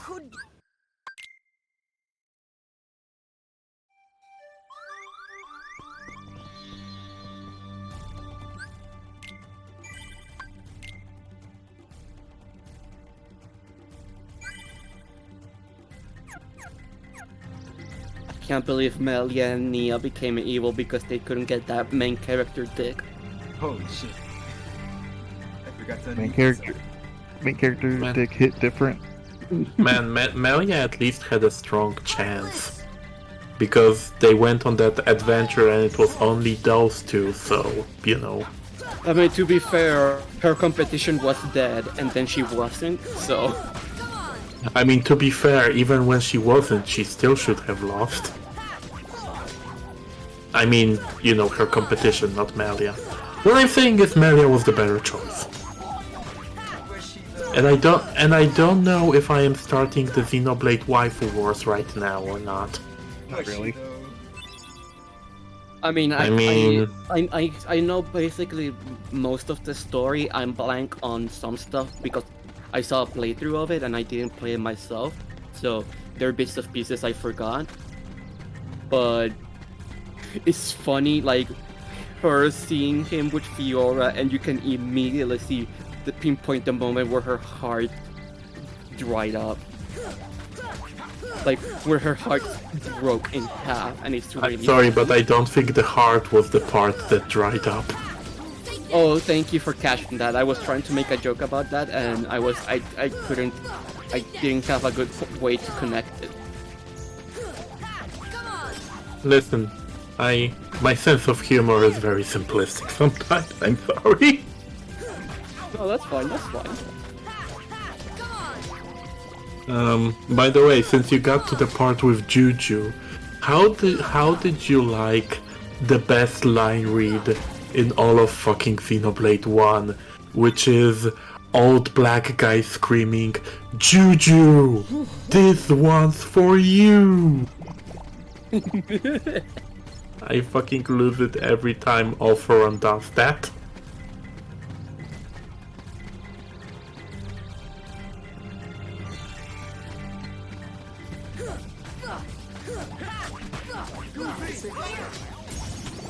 I was just listening.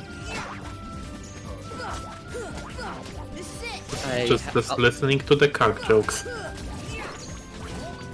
It's not much jokes if it's actually real. No, it's real, very real. Dude, it's like the true story of Xenoblade is that the MC is gonna cock the correct girl. No, don't worry. 3 is gonna have the anti-cuck arc. I just fucking realized that Pyra and fucking Mithra are literally the embodiment of the Asuka versus Rei fucking fight. Yeah, I and don't I'm know. losing my Pyra mind. has I don't know. Pyra has more emotion than I mean, Rei. Pyra has a personality? I mean, yeah, basically.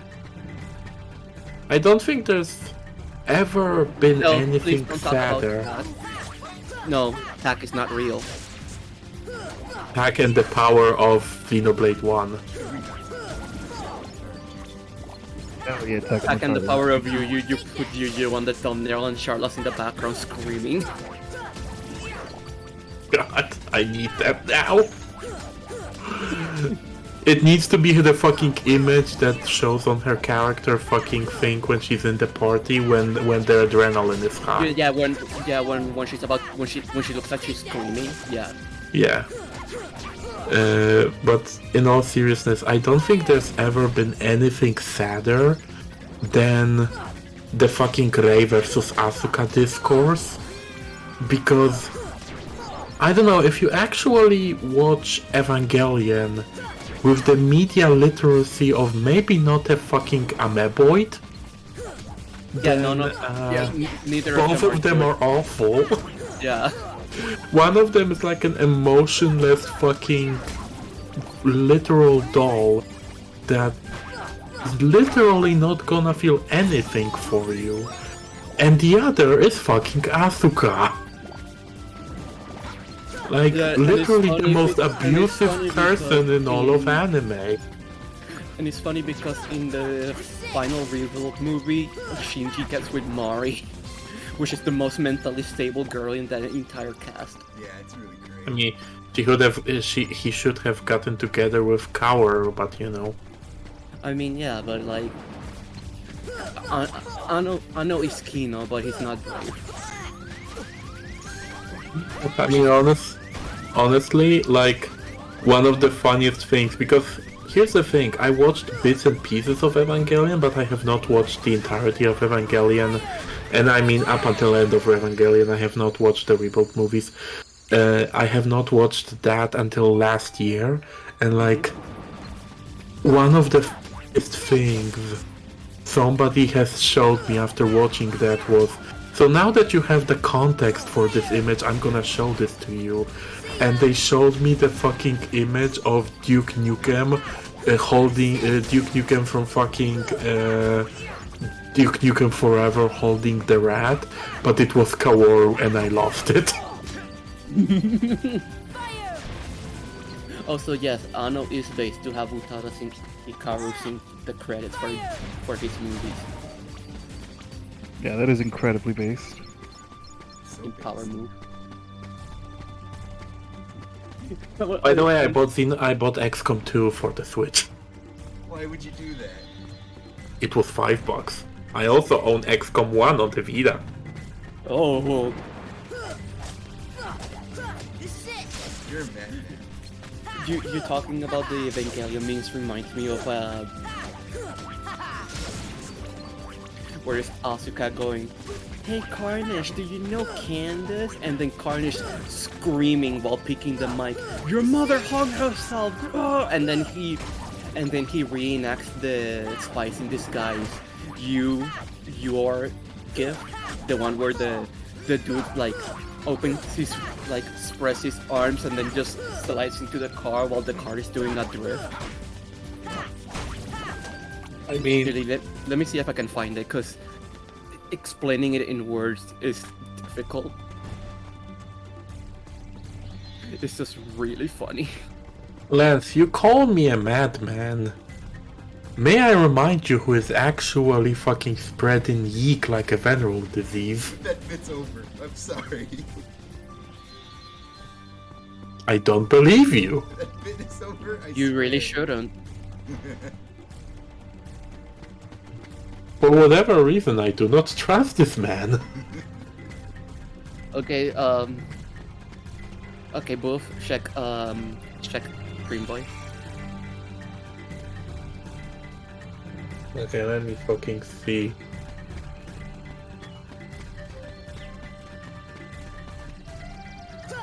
I saw it again, it's funny.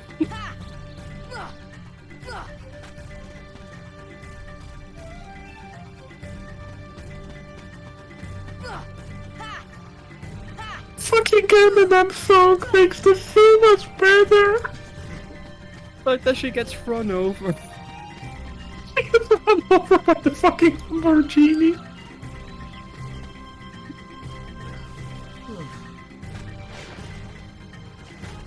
God, that's so good. Because this is go thing known to man, and I'm using it. Oh, because it's based on like a 4-panel like comic. Here it is. I just finished posting it.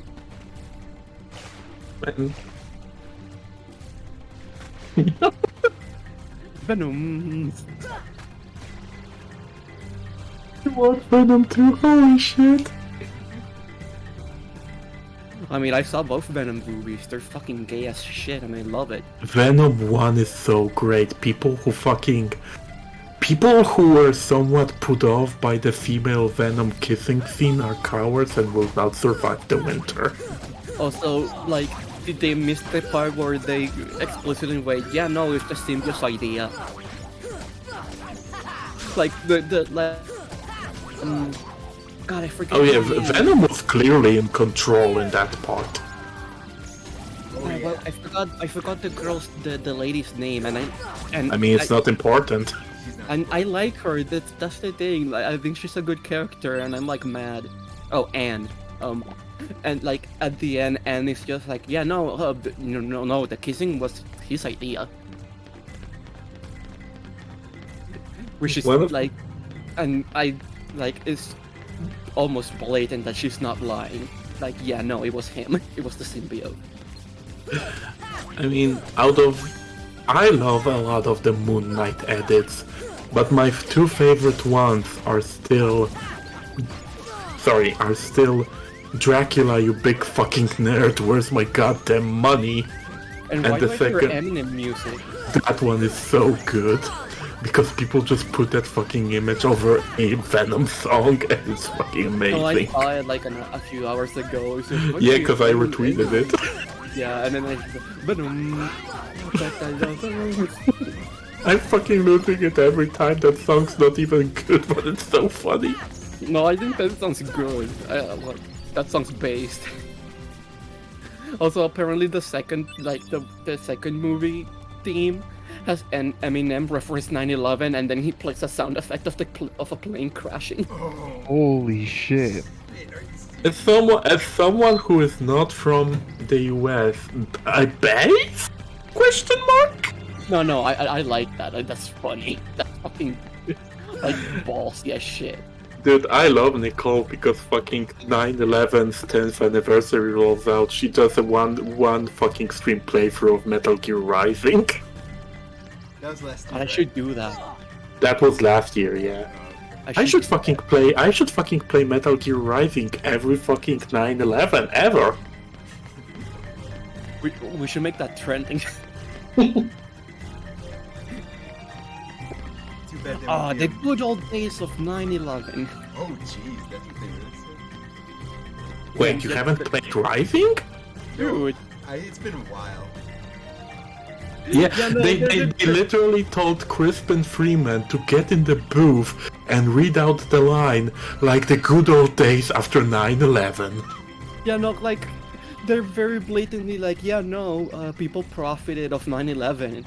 Like politicians and military contractors, like, yeah, they profited as tragedy. Like, if they're very blatantly, like, critiquing that. And it's, like, so fucking, and they make it so fucking hammy. So funny. It's great because, like,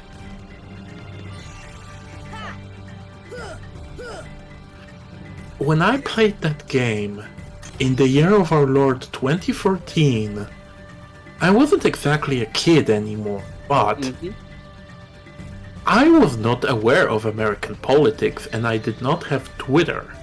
So, when Armstrong rolled up in that game, I was like, man, he makes no sense. He's a fucking parody of every single politician ever. And then I got Twitter. I'm like, oh, maybe Armstrong would have been preferable. Maybe Kojima can fucking read into the future. But he made America great again. Did Kojima write Rising? He did. He did. Oh, damn, Kojima, you genius. Fucking genius Kojambo strikes yet again. Fucking. You're solid too. Come on. I mean, The man literally created Metal Gear Solid 2, Death Stranding, and Revengeance. He is a sage. I can't take Death Stranding seriously because I see that tweet of like the blonde lady and it's like Sam, the Discord server is down. Discord negativity. That's what prevents us from making the connection. The connection is down. Please walk to the 7-Eleven and get me some food. Or I forget what the copy pasta is, but it's just her making fun of Discord and it's really funny. Okay, Onyx. Yeah. Here's how I convince you to play Death Stranding. I can punch Troy Baker. I know. You can fight Troy Baker. Solid 4 ending fight with Ocelot, but it's Troy Baker. But I don't wanna kiss Troy Baker. You will kiss Troy Baker with your fist. I mean, yeah, but no, I'm referring to the Russian tongue. Who is Troy Baker? He's fucking Gold Mask. Oh, okay. Higgs, yeah. My name is Fragile, but I'm not fragile. Shit.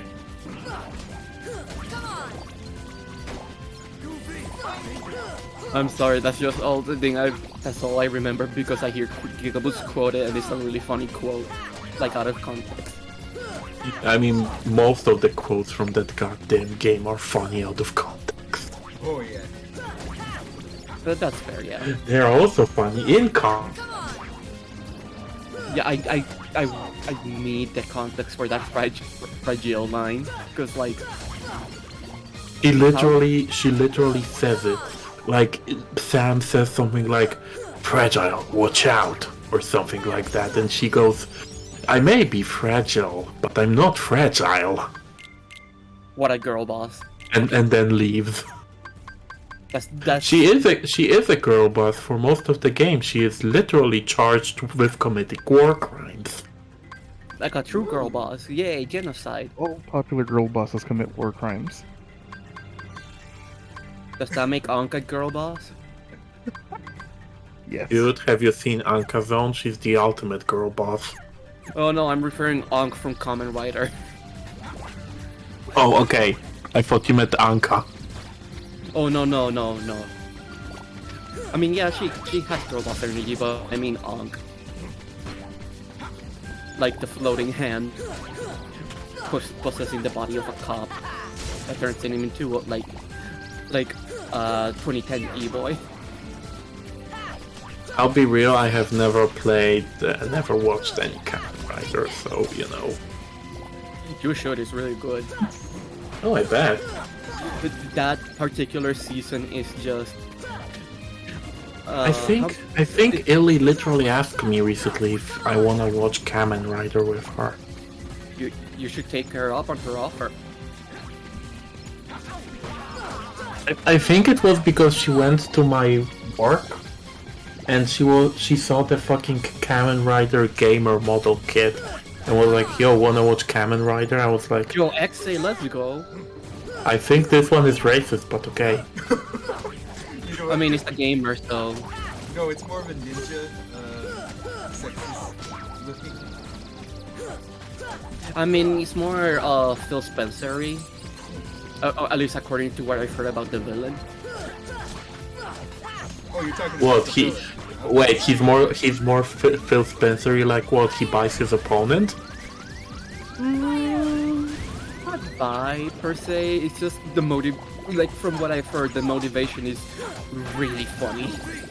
It might as well be buying. Like, Boda, can you explain? Man, I'm sorry, because we're having this conversation and we're talking about Phil Spencer and I'm playing Master Duel and in my head I'm literally like Seto Kaiba just fucking screaming, and now that I have bought you, you are going to the Forza realm. Are we talking about how the villain of Xaid gets jealous that someone had an idea, so that he sends a literal child mail? Yes. To be honest, extremely Seto Kaiba of him. No, it's like there's a platform where it's like, okay, this kid had a better idea than me. I'm gonna send Gamer Anthrax through mail. Here's a pipe bomb. Yeah, he's not kidding. I mean, I believe Like this. the villain, like it's like the villain got sent like fan mail of one of his like games, like a literal kid made an OC based on his game, and he got so mad that he sent him a pipe bomb. Based? A pipe bomb that gave him an incurable disease. Excuse me? Yes. You need to watch Kamen Rider. Ooh. I'm gonna shit. Just don't watch Saber Or Amazons.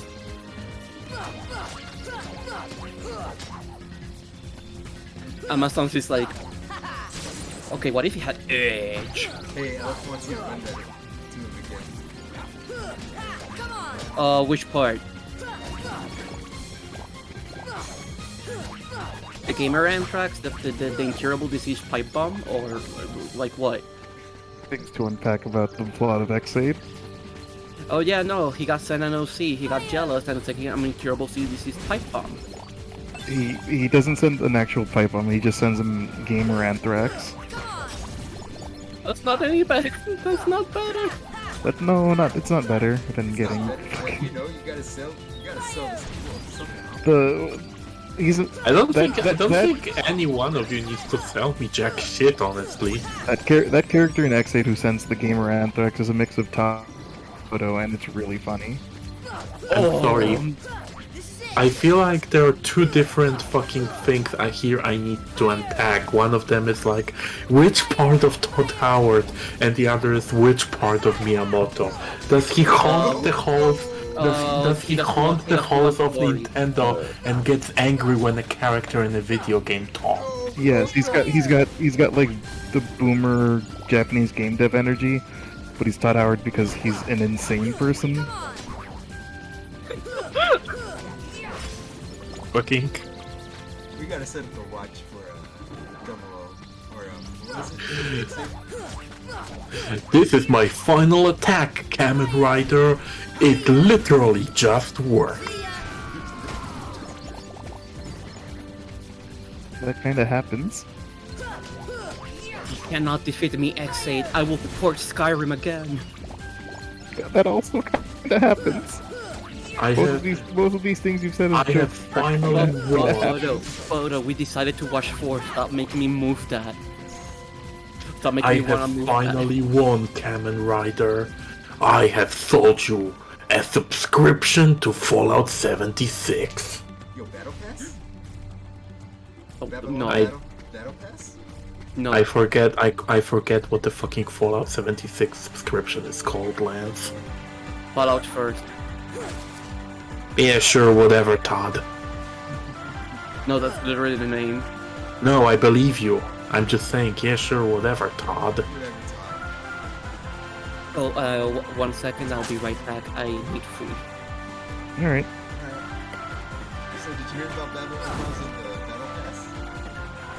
I heard Oh, that the it Battle have a Pass? Battle Pass, and I heard that it's getting a demo, so I'm like, yeah, sure. I might even buy this game, I don't know, honestly. Which isn't a good sign, considering it's a Platinum game, so I shouldn't have this moral dilemma. Oh, thank God. But I gotta hear. Hell yeah, Ripple Drive. What do you? Wait, sorry, why is Illy in the chat screaming, yes, Slay Queen, and who is she addressing? I think that's when we were talking about girl bosses. From the. Okay, yeah.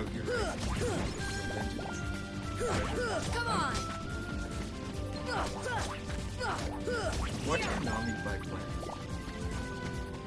I don't think Konami has the money to do jack shit. I mean, unless those fucking Castlevania NFTs are a huge hit that I'm not aware of. They're sinking slowly on the bottom of the ocean.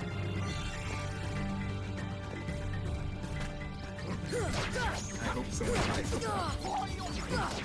Come on! It's just all this whole, I hope someone buys them. I don't want people to buy other companies, but Konami is doing nothing, so... I mean, literally nothing can get worse if you buy Konami. Yeah, that's the thing. There is no way further down. Literally fucking end of Yakuza 7, the only way forward is up. They've reached rock bottom. I don't think they have reached, I mean, I think they have reached rock bottom like 6 years ago. Now they are just drilling to the core of the planet. When did Metal Gear Survive come out? That's when they hit rock bottom. I don't know. Okay.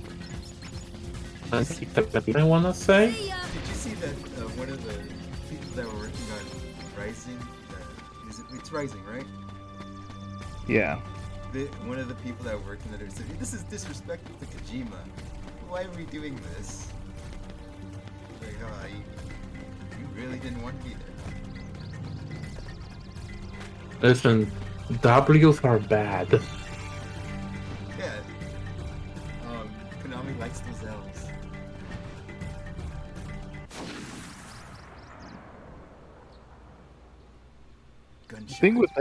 The thing with them being bought by Nintendo is if Nintendo buys Konami, anything that's like obscure for Konami will never be seen again, and will just be like, oh, you like Castlevania?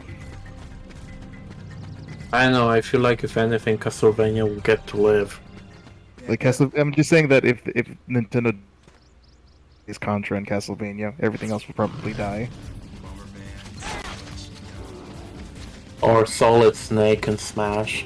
And yeah, Solid Snake, that too, they'll probably trot out Metal Gear every now and again, but that's about it. It'll be a gimmick. It'll be one of the gimmick things. Yeah. And then it'd be interesting to see how, if someone buys Konami, how they handle everything Konami does that isn't video games. Like they do Yu-Gi-Oh, they do anime, they do like spas and shit. If you're buying Konami, you're buying an entire trading card game. And What did Nintendo do with Yu-Gi-Oh? I mean, honestly, I feel like Miyamoto is gonna get down there and be like, I feel like this game would have been much better if there was no tech. Rush duels, but even less words.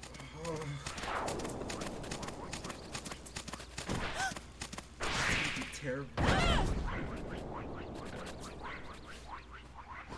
But I wish Platinum a very happy. I hope you don't die. I mean, if they do, I will survive. But you know, it's what it is. Platinum releasing their last game be like.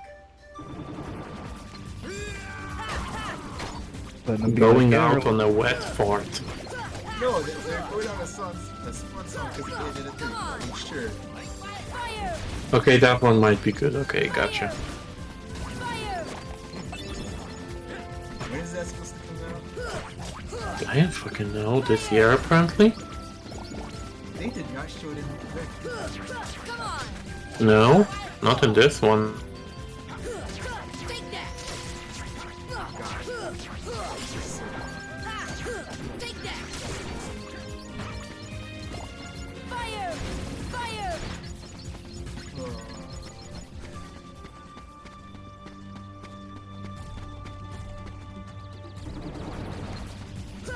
All the Platinum boys are gonna go back to Capcom. They're gonna be like, now that this company isn't hell, they're gonna go out and make Okami 2. They'll be like, yo, God Hand 2, let's go. The funny thing is, I'm pretty sure if they did go back to Capcom, Capcom would probably be okay with Okami 2 nowadays. I mean, most likely, yeah. Yeah, and Inufune's not there. Yeah, and Inufune's not there anymore to mess things up. The spirit of Inafune stopped haunting Capcom. No, Inufune's gonna haunt Inti now. You see their DLC practices. Pay us $20 to unlock air dashing. Oh yeah, didn't fucking Disgaea 6 get announced on the PS5 recently? Yeah, and PC. Yeah, sick. I mean, I have that game on the Switch, so I'm gonna play it there, but that's good. Of course you have that on the Switch. Dude, it's literally a video game that's like... Number go up the game. Why would I not want to play it in my bed? I know, but it's like, come on, man. You do better than that. It's coming out on real consoles.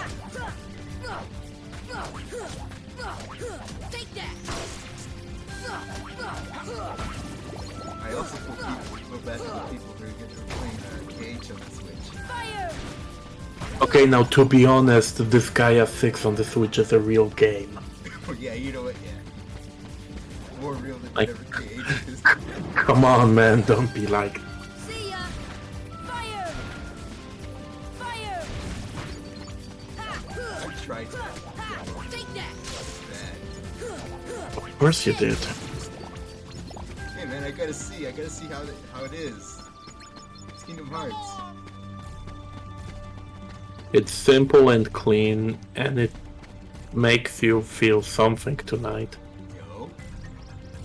I'm so glad Onyx isn't here to put that in the stream. So glad Onyx isn't here to strangle you. Yeah, pretty good.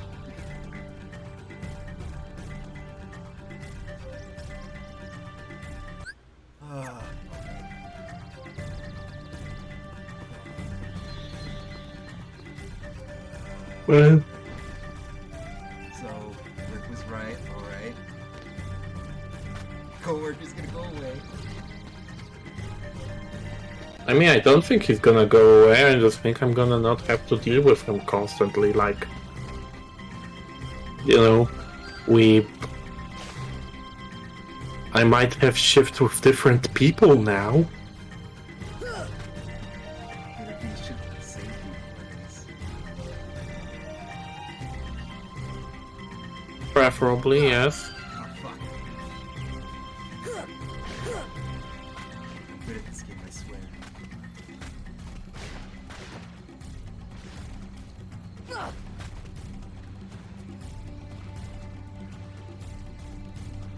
So, how's the Duel Master treating you? Badly? Getting your ass kicked? Dude, everything, like... here's the thing. The only way to get your battle pass up, which is the fastest way to get more of those points you need to create cards that I need, is to play ranked matches, because that's the only way you can get more points in the battle pass. And you go to your first rank match on rank like, you know, whatever the fuck, and it's literally like,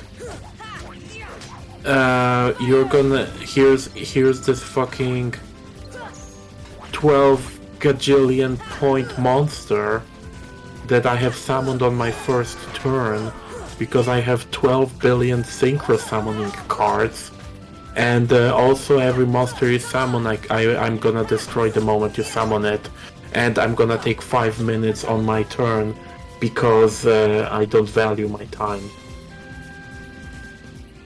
Just get lucky.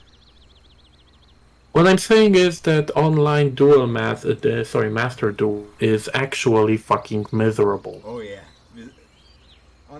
Unless you're battling with friends, it's gonna be miserable. And all I have is the base ass bitch Power of the Dragons fucking Blue Eyes deck, and I need more of those points to finish my Red Eyes deck that I want.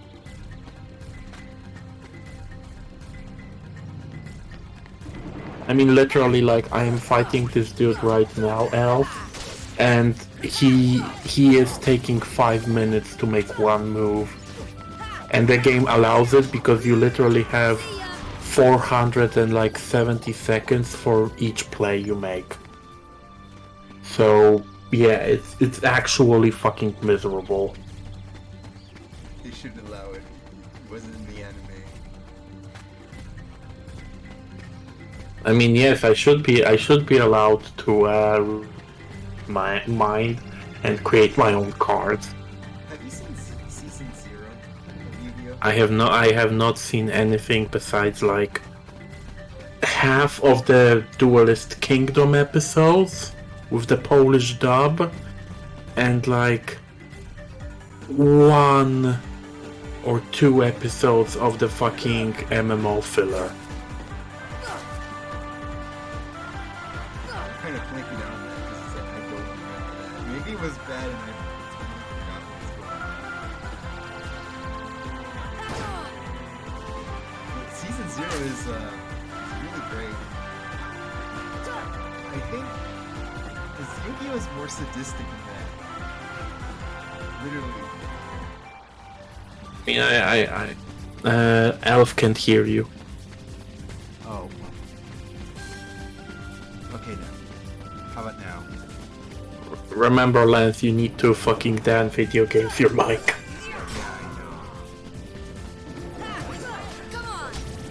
Oh great, here's an enemy Blue Eyes White Dragon that I cannot do anything with. Amazing. That sounds fun.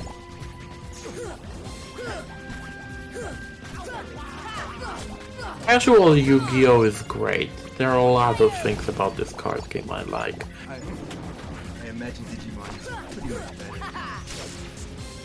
I mean, Digimon is less unhinged. I haven't played Pokemon TCG. I feel like I should get back to it. Nah, you shouldn't really.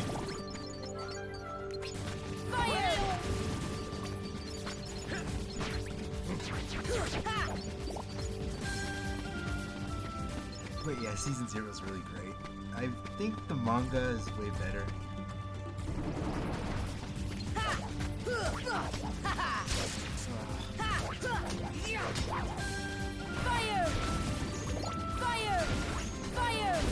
I'm trying to do literally anything. Are you getting a brick? No, I'm not even bricked. I'm literally like, yeah, I have finally managed to summon 2 monsters on the field at the same time in one turn. I literally do not have a card to fuse them into something useful.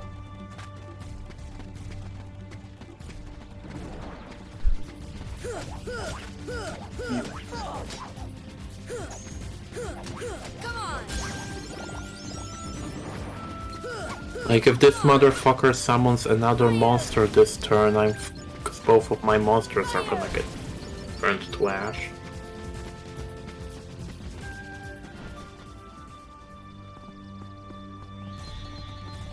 But yeah, I'm actually super down for casual Yu-Gi-Oh! I just don't want this.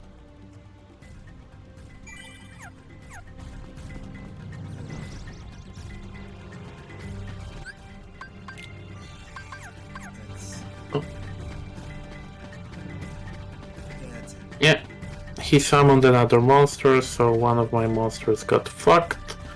The other one also just got fucked. And, yeah, I'm pretty much fucked.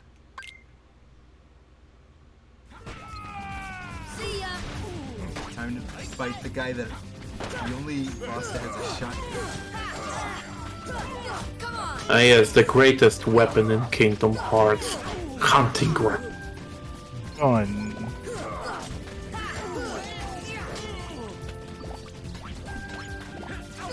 This feels like a fucking jump. Holy shit. The real one.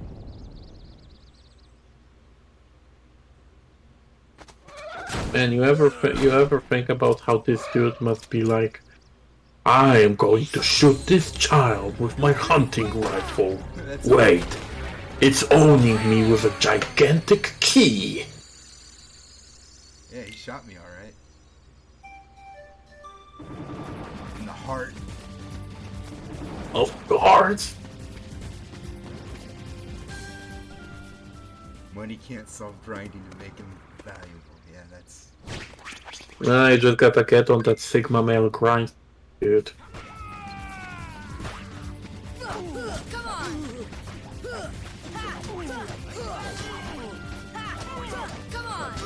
Yeah, you stay right there. Stay right there, criminal scum.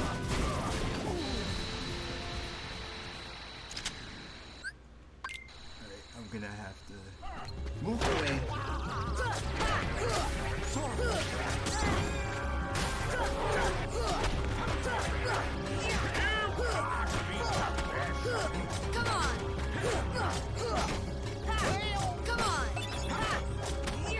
And I forgot how fucking strong arrow is in this game.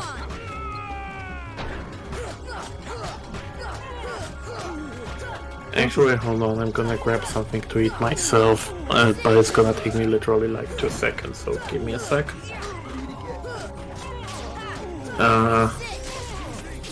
Really, what the fuck is cutlet Milone in English? I have no idea, I guess pork chop? I don't know. Gonna go grab that.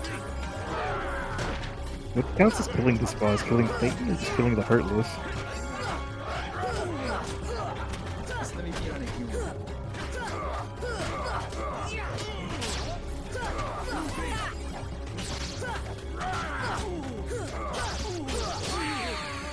Christ, he just one-shot me.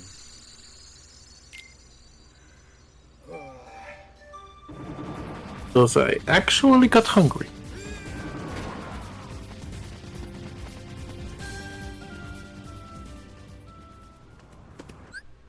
I really want to watch Kamen Rider like now. Yay, we made him wanna watch Kamen Rider. No, minced meat is the meat that you make a pork chop out of.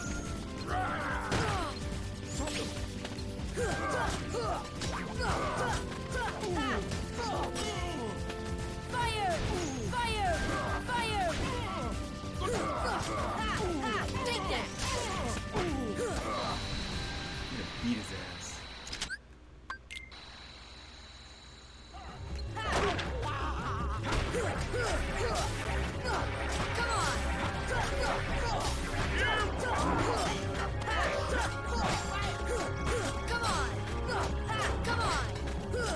I really love the front. Yeah, it's really good. Quickly, Sora! Beat up this old man with a key! But, but I thought the key is only useful against Heartless, since, you know, it has magic. Sora, it is a gigantic blunt object. You can murder a bitch with it. It's a gigantic bullet object that slices every facilities.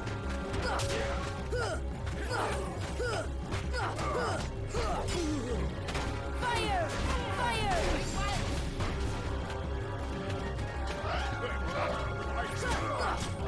No healing.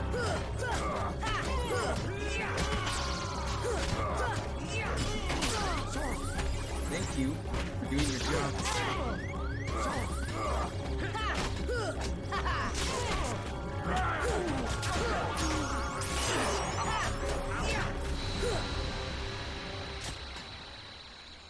Christ.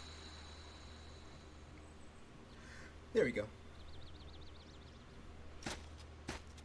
Oh, this is my favorite scene right here.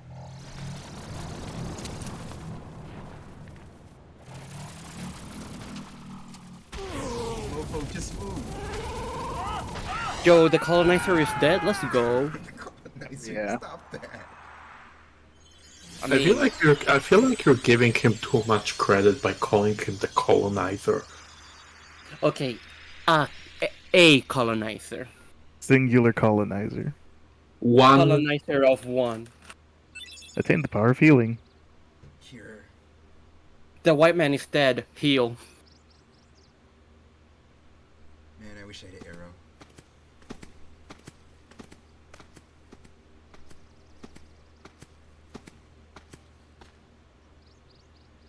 Huh?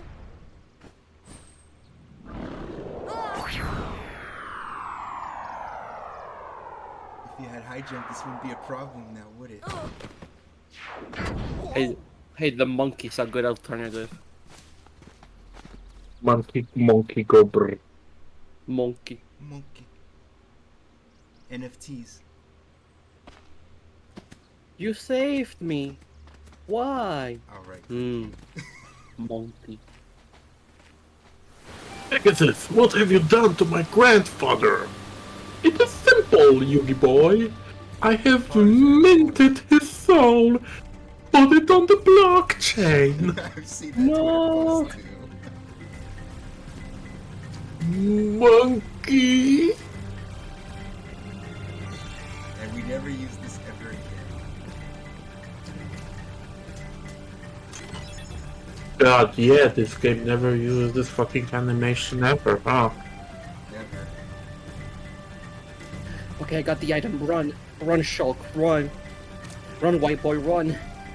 Run, Shulk. Ravenous George is fucking right behind you, Shulk.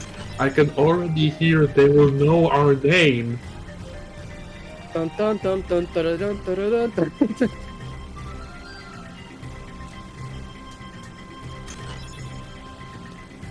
Why do I hear southern rock music in the background? You just hear Venom. Imagine in Xenoblade 3 you meet one of those mini bosses and it just starts playing Venom. Shulk, no, it's Ravenous George. Venom. God damn, Venom. This is your home? But that means... Huh? How do you know what he's saying? What... The waterfalls. They're echoing all the way here. Friends there. See friends. You Now cringe. I got it. Eh, Fucking heart friendship. means heart. Friends in our hearts. Sora, you cringe nay baby. Oh, so that's what it meant. That is Sora. That is Sora in a nutshell. Yes. Same heart. Clayton. Lose heart. No heart. No see friends. No heart. No friends. Sorry about what I said. Heroes, optimism, brightness, positivity, trust, morality, friendship, bonds are concepts I absolutely hate. I prefer more mature concepts like anti-heroes, protagonists who are also in. God, I have literally genocide, realized. oppression, I have sadness, literally abuse, realized betrayal, what you're guilt, saying. More relativism and greatness. Calm down. Silent Attack on Man. Titan. I hope I hate Attack on Titan. When you're in a genocide denial competition and your competitor is an Attack on Titan fan. It's so funny because, like... Sorry. It's so funny because, like... Someone has a new Literally, Eren fucking Jaeger's entire story arc is that he sees the future once. Due to fucking the weirdest plot contrivances known to man. And, oh yeah, I guess fucking, I don't know, spoilers for Attack on Titan. It's about seeing the future and the past and multiple timelines at the same time. That's what that story becomes, I suppose, if you didn't know. He sees the future once and like, I'm gonna pretend to genocide my own people and... Pretend. No.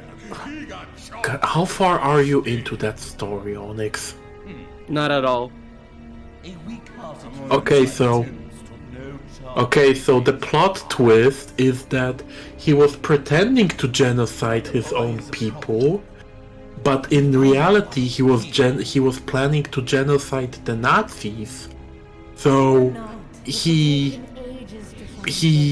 fucking was working with the guy who was betraying the Nazis, because the guy who betrayed the Nazis wanted to genocide his people, the Jew allegory, and by that he tricked him into actually genociding the Nazis, whom he already betrayed.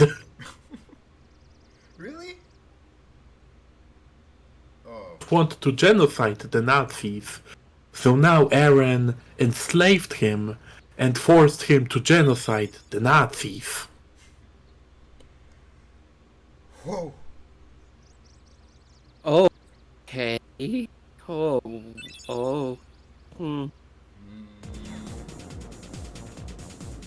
That's... Did I ever tell you that fucking Attack on Titan is about the Jews? Yeah, I figured. Yeah. I mean, like I seen it. I could tell. Man, it's so subtle when the people who have the inherited ability to turn into a Titan are kept in not ghettos, wearing not World War II Jew markings, and being held there by people who are, you know, not having Nazi uniforms in not 1940s Germany, I suppose. Yeah, it was totally never about that. And then the plot becomes about the 7 legendary super Jews who can turn into super Jew Titans, and Eren is one of them. Oh no! You're shooting on stream. Dude, I lost it when they started talking about the 7 legendary super Jews. I fucking lost it. What the fuck is this fucking... Oh my god. Oh. You alright there, buddy? No. Clearly not. He seems fine. Ouch. Alright, let's go to Allison.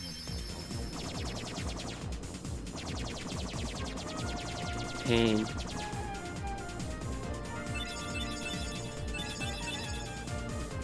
You know, when you fucking change the word Titan to the word Jew, it becomes way funnier, cause like each of those Titans has a name based on, you know, one of the legendary super Titans has a name based on their appearance. So you get the Ape Jew and the Joe Jew. Whoa, excuse me. The ape? Yeah.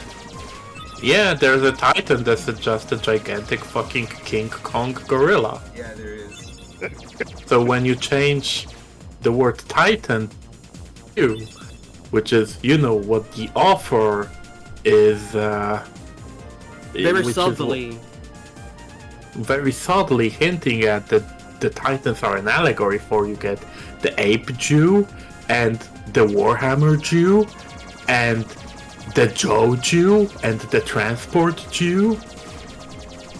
You get the female Jew. Oh god. The Colossal Jew. It is indeed extremely subtle and good.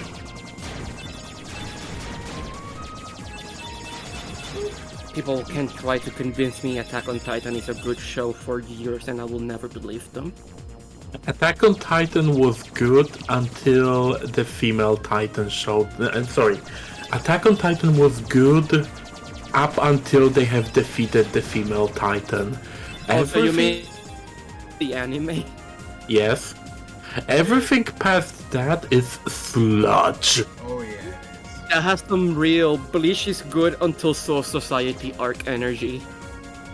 I mean, you joke, but I am not. Because I have like, I watched season 1 of the anime and I got super hyped, and the manga started being released in Poland, so I started buying the manga, and I've read everything up until the season 1 of the anime ends. The moment that season ends, the manga becomes sludge. Like actual fucking sludge. Jesus Christ. It's Stop that. I was kinda sorta joking with the haha Bleach haha after first arc comparison, but no, it's literally what happened. It's okay, so I'm gonna break this down for you. Because you're not familiar with it, I guess, based on what you're saying. So, Attack on Titan starts as a show about mankind trying to survive from these monsters, right? Mm-hmm.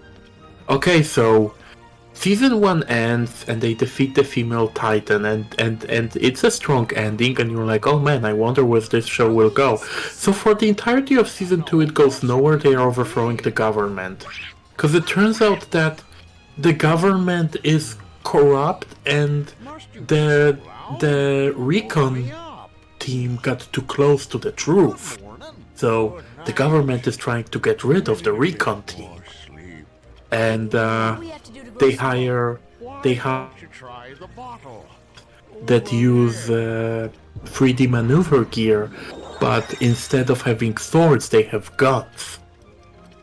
And they try to kill the recon team.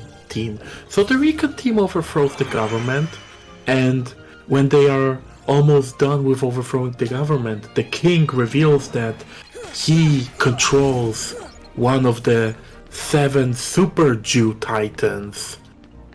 And the power of the Titan is that he can wipe out everyone's memories.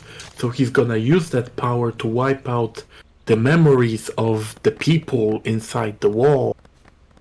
And fucking they will forget and be obedient to him again.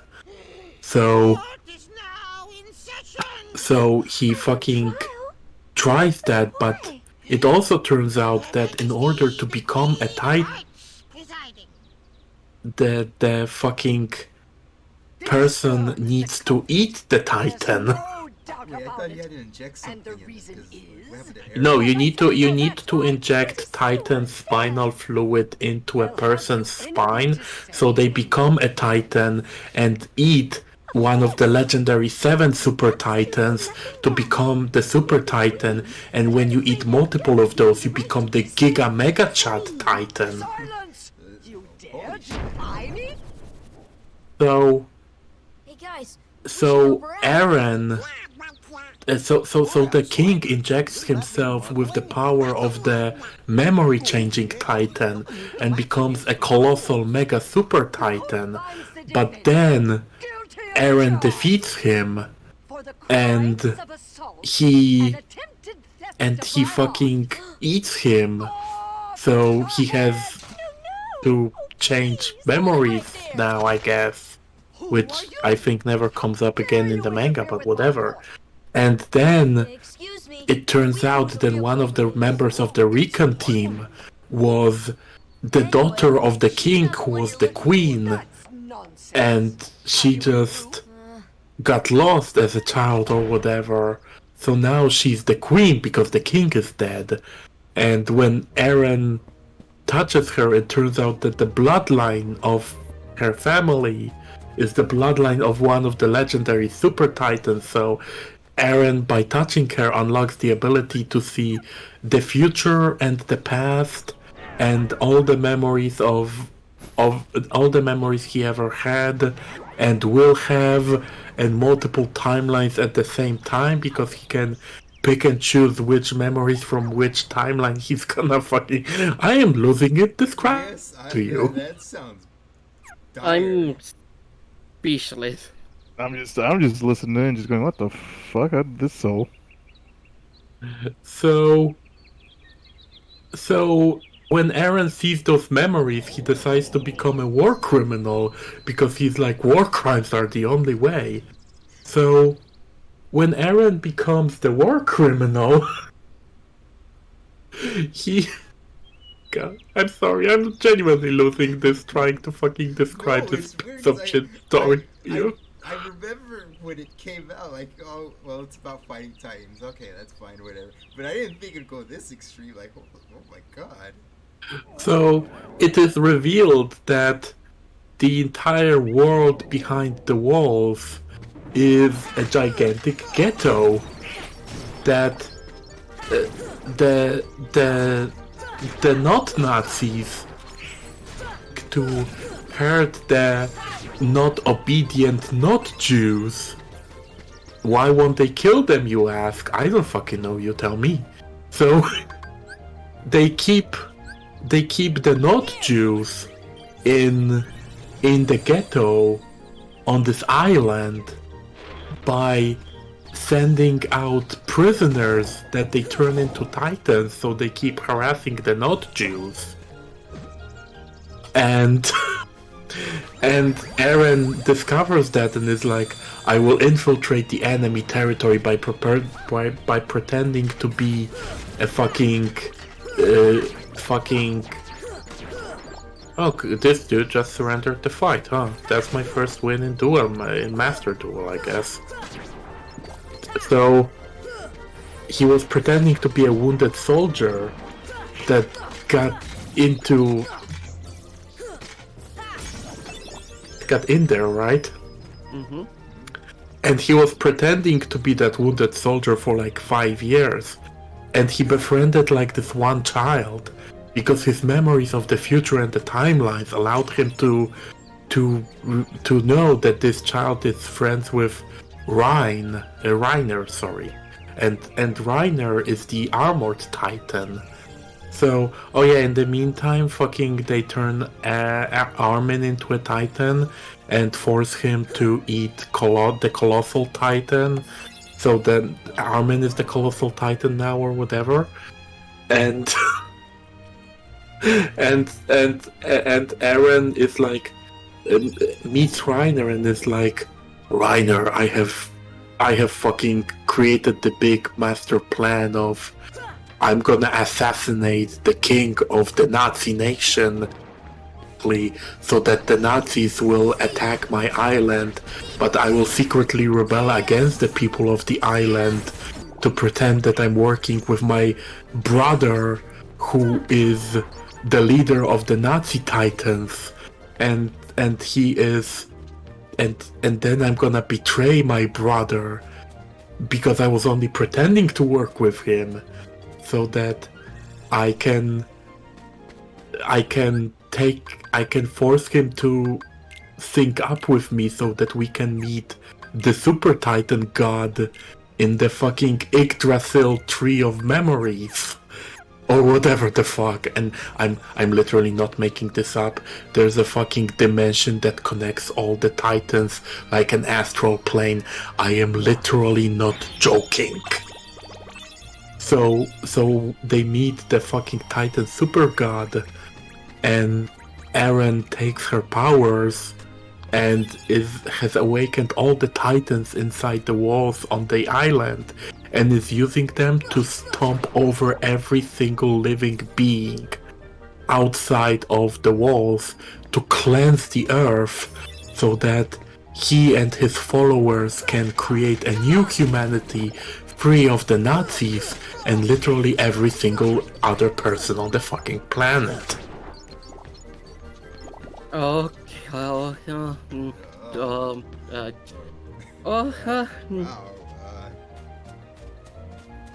Man, I thought this show was just about giant stuff. I guess it went deeper. Define deeper. Stop. I'm sorry to all of you fucking Attack on Titan super fans out here if I have butchered some intricate details of this story. But yeah, that's the gist of it. By the way, you may be asking about Eren's brother that I have mentioned. So turns out the Ape Jew Titan is Eren's brother, who, because Eren's father was rebelling against the government, and when Eren's Jew ape brother, whatever, Zeke is his name, when Zeke was like 7, he was like, oh, this rebellion plan is not gonna work. The only way for the rebellion to succeed is for me, 7 years old, to join the ranks of the Nazis and become one of the legendary super titans serving the Nazis so that I can betray them. So the 7-year-old gave up his parents to the Gestapo, and his parents got sent to the ghetto island. Got turned into a titan and tried to eat his dad, but his dad got saved and then turned into the titan that Eren had to eat to become the titan from the beginning of the show. Whatever that plotline. So it turns out that Zeke was fucking working with some other guy that was like, oh yeah, the Nazis are bad. Listen here, 7-year-old child, give up your parents to the Gestapo and I will help you overthrow the government. and I'm reading this plotline, I'm like, I feel like the author of Attack on Titan doesn't know what a 7-year-old child is. Yes, because all 7-year-old children think, yeah, I'm gonna give up my parents to the secret police. Yeah, I mean, you know, what can possibly go wrong? My parents to the CIA. Okay, so I'm gonna go for a bit. Digest everything I have just said. Yeah, sure, yeah. What'd you bring to eat, Rodix? And yeah. This has been a great TLDR for AOT. I hope it never gets sprung up again. I don't know, man. I still have the last volume of the manga to read. I am excited. Can't you tell I am looking forward to whatever the fuck this crackheaded of story is? Yeah, I could tell. I only remember AOT because it's been like, what, 2013 since it came out? Yeah, something like that, yeah. Yeah, at the same time as Pokemon X and Y. Man, remember when AOT was good and exciting? I don't think I ever gonna watch season 2 now. Why not? It's good. Don't fucking feed me choices, please.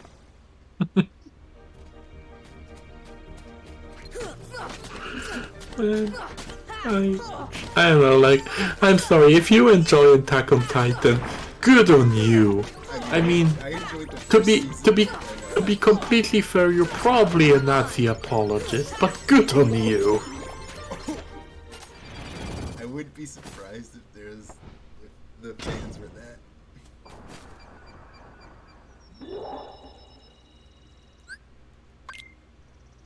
Man, Onyx sure is recovering from that. Depleted his stun points to the negative. He has to restore. He has to take a breather. Yeah. I might have actually gave him a stroke. I just left because my grandma needed help with something, but also yes, the trauma. I am legitimately sorry for everyone who had to listen to this breakdown that was not ready for the consequences of this knowledge. No, I think I wanted that knowledge to avoid that. Now I have a reason. Now imagine you are reading 34 volumes of this story instead of having a 5-minute long mental fucking train wreck of a breakdown.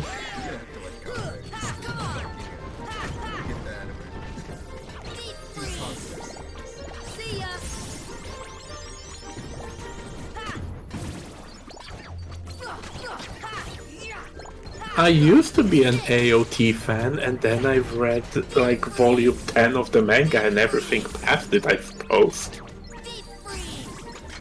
Is volume 10 when they defeated Annie? Yeah, that's more or less around that time. It's 8, 9, or 10-ish or thereabouts. I enjoy the themes of the technical, but I guess that's kind of ruined now. I've never seen or read it. I mean, you can still have funny memes, but at the same time be a story about a war criminal. Yeah, but it's not a particularly good one, is it? Man, I hope these streets don't go to the KZ tier curse. I mean, we already went there. I think we reached the peak. I'm not sure if we can beat this.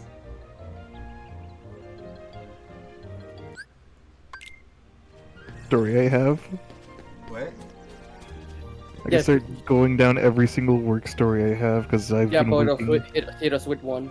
for years. Okay, I need some fucking mental preparation for this. I'm sorry because again I have not really talked to Bodo before. I just heard some fucking conversations here and there. Are Bodo work stories like PM cheat meals? What the fuck is this? No, I don't think so. Not PM tier. I hope not. Let me give you one. I just gotta think of which one.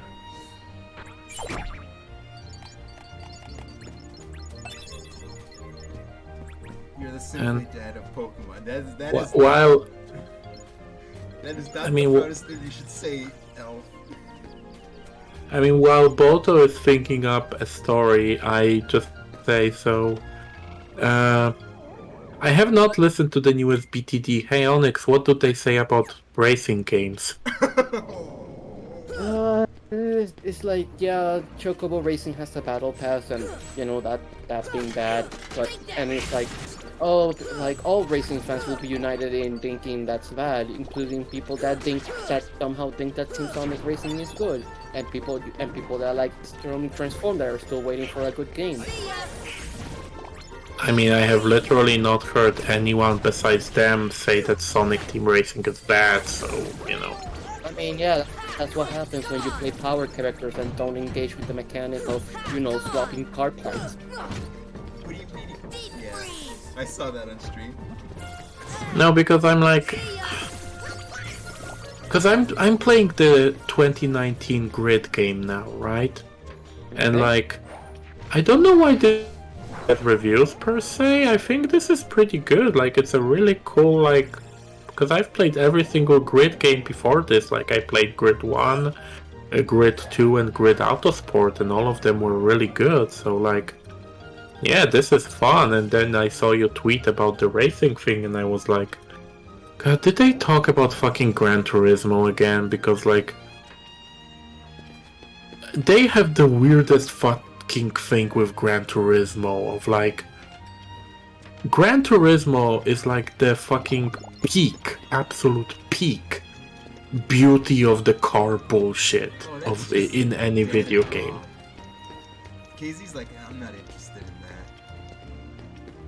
that. Like, Gran Turismo is literally for people who want to fuck a car. I mean, that's a lot of car sims. That's most enthusiast car game. No, I mean, have you guys ever played a Gran Turismo game? I have. No, but I've been watching E3 for almost 2 decades now, and I can all car enthusiast games just have that vibe. I remember. No, they have that vibe, but Gran Turismo is the peak of it. There's like that one Drive Club game Sony made where this dude was orgasming on stage about the cockpit. Yeah, but you know, Drive Club was actually good in the end, and it was nowhere near as much of a beauty of a car bullshit as Gran Turismo ever was. Like, you fucking get driving tests in Gran Turismo, for fuck's sake. In Gran Turismo 4 on the PS2, you could tune in your car by taking it to the goddamn air vent. Like the air tunnel thingy. Like checking it for like drag or whatever. Literally, you could tune in like whatever the fuck you wanted. Like Gran Turismo 4 was insane. I'm never into the car simulators. I just want to race. Yeah, same. That's why Grid is good, and that's why Teamtonic Racing is good. Yeah, that's why also Project Cars is fun, because you can, if you want to be an insane person, you can fucking make it the simmiest thing imaginable, or if you want to, you know, have fun, I guess, then you can just turn off a bunch of shit and it's a pretty good racing game. You have fun? Oh. Marvin. What were you gonna say? No, I think you finished. I think Wolf said what they wanted to say. Yeah, I was giving Boto time to think up about the work story. I think of one in the craziest one, because there's a bit. Where do you actually work? I've just worked lots of jobs. I work at a pharmacy now, but I've worked a lot of retail jobs. Oh, no wonder why you're strong. Oh no. Alright, I'll tell the white girl sex toy story. What? Oh god damn, dear, let's go. Okay, so so this was welcome to our live stream on Pornhub.com. No, I guess. So this was a couple years back when I worked at a clothing store, and it was during the Christmas season, so it was busy, and people were going in and out of the changing rooms, right? Yeah. And I was with a coworker, and we were just cleaning them out, just trying to get all the clothes people didn't want to buy. And then in the very back of the room, there's just this black bag. There's like 2 black bags in an unoccupied dressing room. And I was like, okay, I'll probably shop somewhere else. I left these there. Happens all the time. And I was like, oh, it's Spencer's Gifts. So, you know, I'm just like, I walk out of the changing room and I show my coworker the bag, and I pull, you know, just one of the things out of the first bag. It was just this big black dildo, just like the biggest, blackest dildo I've ever seen. It's like still in the box, still sealed. So I'm just like, you know, just like in this changing room, like showing my female coworker this dildo, and at the same time I pulled that out of the bag, my manager and my mother, who's also a manager at the store, just walk in. So I have my manager. How many layers does this get? So my manager and my mother just walk in to this changing room, this dressing room that I'm working at, holding this really black dildo in front of my female coworker. Oh. I mean, based, I guess? And then they're like, oh, no, they like have a laugh, and they're like, oh, okay, just put him lost and found. And like, and like an hour later, I'm at the register, I'm just checking people out, and then this, I want to say 25-ish, 30-ish year old like white woman comes in, and she's like, did I leave Spencer's gift bags in one of the changing rooms? And she looks at me dead in the eyes as she says this, and I had to like summon all of my like willpower not to like freak out, because I'm the one who found it. I know what's in those bags. So I just go, yeah, I'll be right back. Went to the lost and found, dig it out, and just because out of curiosity, I want to know what was in the second bag because I didn't know what was in there. Oh. It was like a full like BDSM leather kit. Okay, based. That's actually based. So I'm just like, okay, whatever. Here you go. I didn't look at the bags, I swear. Man, lady's gonna have some fun on Christmas. No, it's funny because like, can you just imagine you like, here you go. No, I didn't look at the bags. No, why would you ask that? I didn't ask that. Yeah, I didn't, there's nothing. I didn't look in. It's still sealed. Look at that. It's still sealed. It's not open. You cannot prove I didn't look at there. You can't prove anything. I didn't look in it. Like, Sir, thankfully. I have literally not said a word. What's with the third degree? Jesus. They said I didn't look. Okay, jeez. Like, thankfully, luckily for me, they were still brand new, sealed. They weren't like used or anything. That would have been the worst if it was just an like, you know, fucking used dildo in the fucking clothing store. Yeah, if it's used, I would literally not touch it. Not because. Oh, if it was just like sitting there, I would be like, okay, just lock in the store. Yeah. I would just see it laying there. Okay, I'm gonna lock the store. I'm not dealing with that. I'm gonna lock it for the rest of the day. It's I don't know, I guess me hanging out with Nicole so much kind of desensitized me to this shit, but this is still not something you technically should be leaving in, you know, in a clothing store, yeah. In a clothing store, yeah. I mean, now, granted, yeah. Oh, I was like people tend to forget stuff, and like they forget bags and stuff. Like it happens. Like yeah, you shouldn't be forgetting your, you know, sex toys, but like I can't really fault her for forgetting. I'm just wondering, is like, why would you go to the mall to buy a sex toy? And like, why are selling sex toys in malls at a Spencer's Gifts? I don't. There's not a Spencer gifts here in my country. Like, what is that?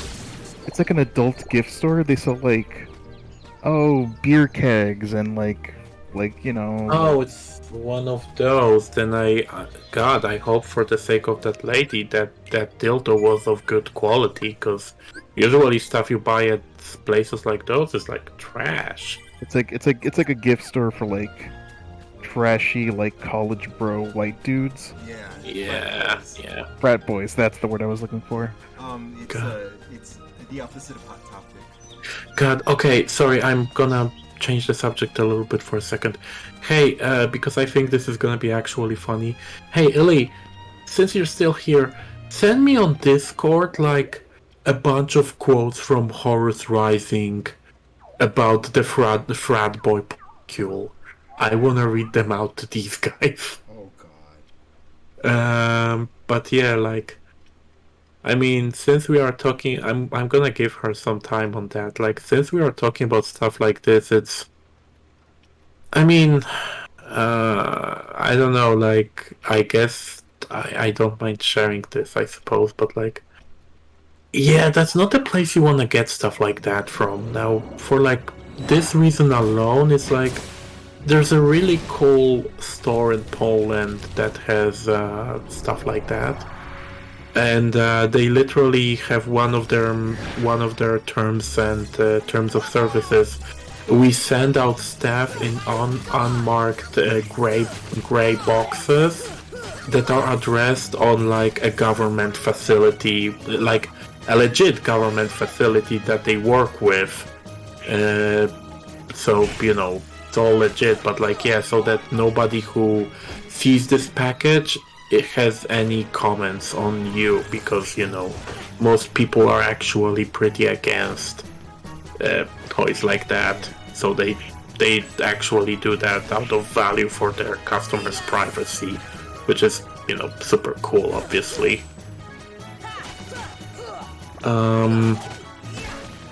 Yes, since we are talking about work stories, hey Bodo, did you ever get the police called on you during Christmas? Yeah, like twice. Yeah, I've been working retail for a year and it already happened to me. I've had people get uppity and decide to call the cops on the store. That's So, normal. Yeah, white people have a normal one. I mean, I guess to me this is special. It was my first time because I started working at that store January last year, and this was my first Christmas season. So we generally sell like all sorts of stuff.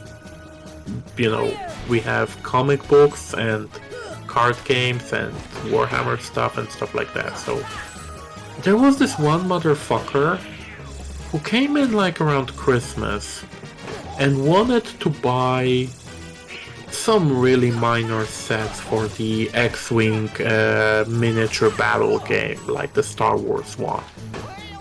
Sure. And he was like, I want to get these. And my coworker was at the cash register, and he took them from him and was like, checked in the system and was like, oh yeah, unfortunately those are like ordered online, so we cannot sell them to you. So the dude went ballistic. Oh. He literally screamed out, I will not be cheated out of this purchase. He's not. And Okay. Like, that's wild. yeah, so just FYI, and I don't know how much this means to you Americans. I don't know how much this is in feet. My coworker is like 1.60 m, like he's really short. So he's not really intimidating. I am 1.85 m. I am basically way past the average in terms of height, and also I'm built like a truck. Not in that I'm super muscular, but like I do have a bit of that dad bod, I guess. Basically, I'm pretty big. Yeah, you're like around 6.61. Yeah, that's way more above the average over here. Yeah, no. Yeah, it is. Yeah, he's Oh. Chris Redfield. I mean, yeah, I guess you can call it that. So, the dude starts throwing hands around, threateningly.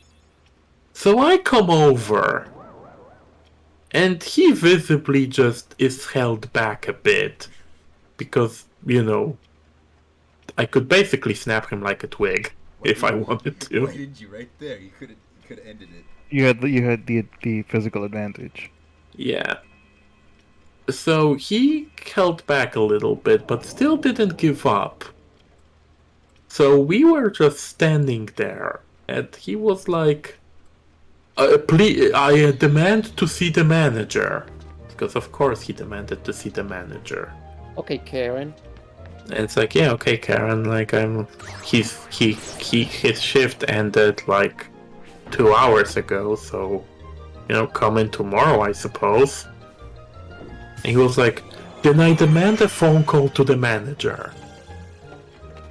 And I'm like, I mean, I'm not gonna give you his phone number if that's what you want. That's private info, my man. Yeah. So I'm just like, okay, whatever, I'm gonna call my boss. And I call him, and he doesn't answer because he was at the cinema with his niece. Yeah, I called him, but like, he didn't answer. No, you merely pretended to call him to, you know, sweep this under the rug. I'm like, sir, this is a Wendy's. So he's like, I will not leave this store until you sell me those X-Wing kits. I'm like, I mean, we close at 9 p.m., so if you don't leave by then, I'm just gonna call the cops. Just throwing that out there, man. And he's like, so you will, but I will call them first. I'm like, okay. I mean, sure. So he calls the fucking cops in front of me. And it's like, they refuse to sell me something at this store. I demand an intervention. A very angry Polish language. Yes, I mean, I'm basically kind of here. It's hard to convey the emotions.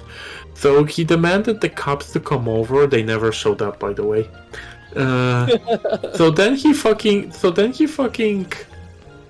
comes up to me and is like, I am going to get in trouble at work because of you. I work for a respectful company and I will not leave this store until you sell me what I want to buy. Oh, he's one of those people. Okay. And I look at him and I'm like, I mean, not sure about you, my man, but if I refuse to show up at work because I couldn't buy a toy, my boss would probably fire me, and that says a lot because we sell those.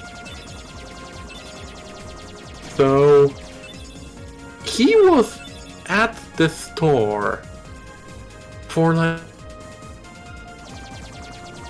like 2 to 3 hours, just screaming every now and again. And even the customers around him were like, dude, get the fuck out, this is stupid. But he refused to leave. And I'm like, I mean, technically, I cannot really throw him out because, you know, at least unless he makes the physical contact first, this cannot be qualified as self-defense, sadly. So I'm just hanging out there because, you know, he became clearly less aggressive when I was around, so better not let him do anything stupid. By the way, I'm stressed as fuck at this point. Like, genuinely. Like, I don't want this to be like, oh yeah, I was so... This was new to me, and this motherfucker was clearly kinda dangerous. So, yeah, so after 3 hours he like leaves, and we are like, oh thank fucking god. So I go take some fucking literal chill pill I have from my doctor, because, yeah, of course I had to after that. And the next day morning, my boss sends me a DM with a message from that dude. So basically he's fucking, you know, fucking started talking about how we disrespected him and violated his civil rights and whatnot. And my boss is like, I basically told him to never show up at the store again. So the dude fucking was like, well then I will take this to the police. And I'm like, I mean you already did, but like, you know, they didn't show up because they thought you were stupid. I mean, like, do whatever, my man. So, like a month later, and I forgot this even happened, like a month later, we were eating dinner at work and my boss is like, oh yeah, by the way, which one of you wants to be on the police record? I'm like, I mean, I don't, but like, what is this about? Oh yeah, remember that X-Wing guy? Yeah? Yeah, I got a call from the police. He filed a complaint and they want me to show them which one of you refused to sell him that fucking X-Wing thing. And I'm like, ah, Jesus, is this gonna be like legitimate trouble? And my boss is, I mean, they cannot execute me to fucking pinpoint the name of one of my employees. I'm gonna ask my lawyer for details, but like they cannot like physically do that, so I'm not gonna give them jack shit regarding this. And he actually never did, and the police never came back as far as I know. As far as you know. So So yeah, the dude literally tried to get us to court over like some Star Wars toys. Star Wars fans be like, Yeah, sadly. God. Being a Star Wars fan seems kinda tiring, honestly. It really does. yeah, it's good. Imagine being Ed Boon and complaining about this. Imagine being Movie Bob complaining about it. I mean, no, I cannot Oh. imagine being Movie Bob. I have fucking actual literal dignity. I have people that care about me. Also, yes, I have friends. I also don't sit for the nostalgia chick. Oh. Oh. Yeah. You didn't know that? No. Oh fuck, I forgot to unlock that. Yeah. Also, Quentin reviews Sip for her, which is like, why are you... Come on, dude, there's better people out there. Come on. Really, Quentin? Yep. Jesus.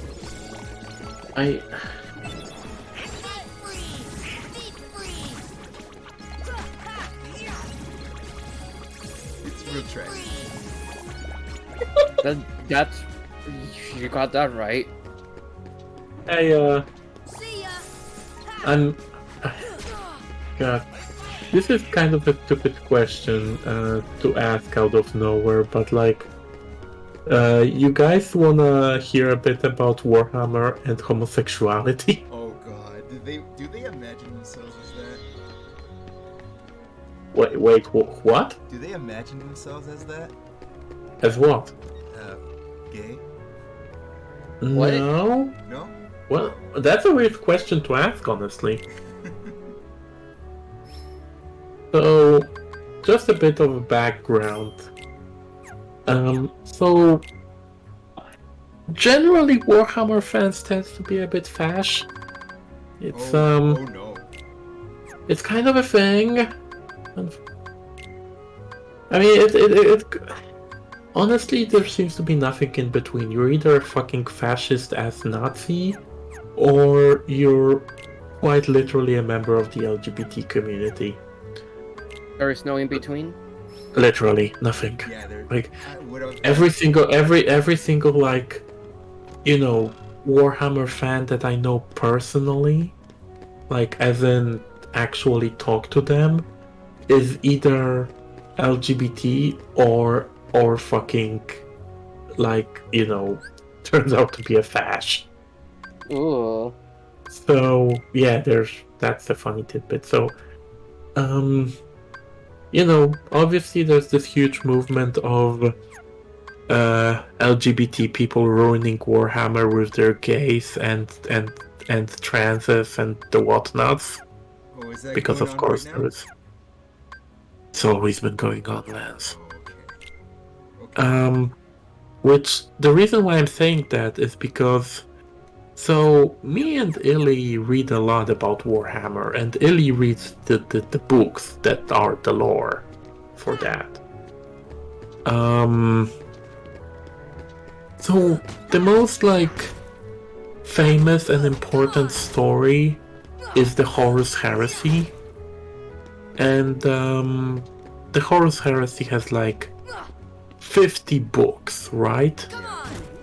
Like something like that. There is a lot of lore in that fucking thing.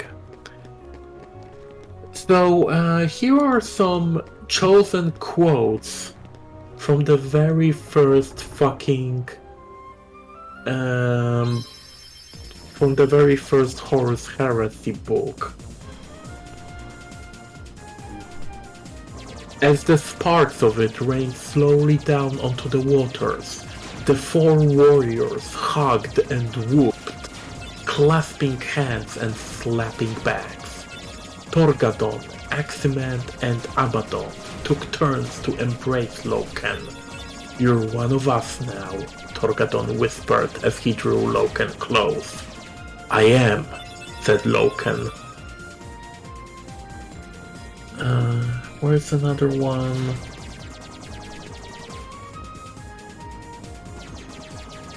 Jesus.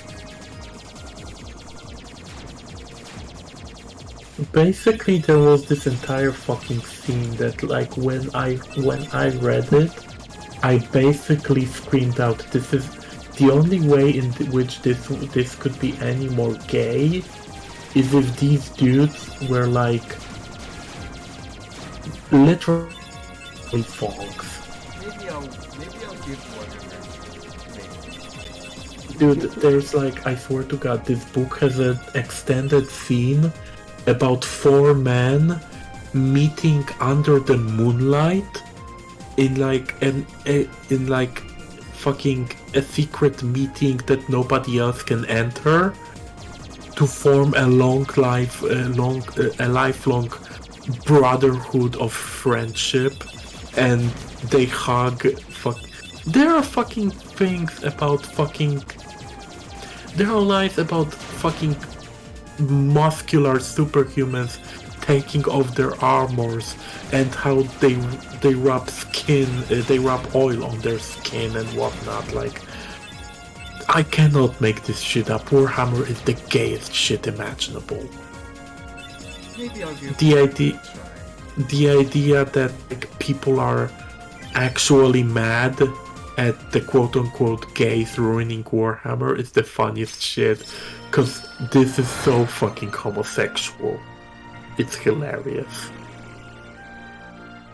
Yeah, I'm looking forward to try. Maybe there's something I want to read there. Oh, I can actually recommend some good ones for you. Alright, DM me then. I'll see what I can do. I actually feel like Onyx would find himself pretty invested in all of this. You know what? Show Onyx. I mean, yeah, you keep tagging me like, yo, this is Onyx core, and it's like, I can't really refute that. Small oomphy core. Dude. Shut up. Dude. I'm gonna Google the official Karn the Betrayer mini and art in a second as soon as I finish this race, and DM it to you. Karn the Betrayer being the current fucking leader of the World Eaters Chaos Astartes Legion. You're gonna have a trip. Okay. Good timing. Oh, we got the best character in the game. Will you? Going the Pedestal over there for me? I gotta spruce this place up for the game. Anyway, I started blasting them, Hercs. Eric, your mom was the whore! I'm so glad she's dead. Anyway, Hercs, can I offer you an egg in these trying times? It's way too heavy. Okay, would Herc be Dennis? What? Too heavy? Since when have you been such a Okay, Onyx, I'm gonna need you to check the Discord. This is official, and this is the actual tabletop miniature of Karn the Betrayer. So run along, Okay, show me. Look, it's like this. Heroes are coming from all over to fight ferocious monsters right here in the Colosseum. It should be sent on stream voice chat. I'll check Yup, after the stream. he's a real hero chosen by the Keyblade. Okay, yeah. Yeah, you feeling it? Yeah, I'm feeling it. Funny. I fought a bunch of monsters. Somehow I knew you were gonna fucking be into Karn. I mean, look at him. If you can't even move this, you can't. Oh yeah, fucking... Fuck Karndo. I mean, fuck Karn, but also fuck Karndo. We need to get you into some Adeptus Custodes, my dude. Okay, so it takes more than brawn. Well, let's see what you can do.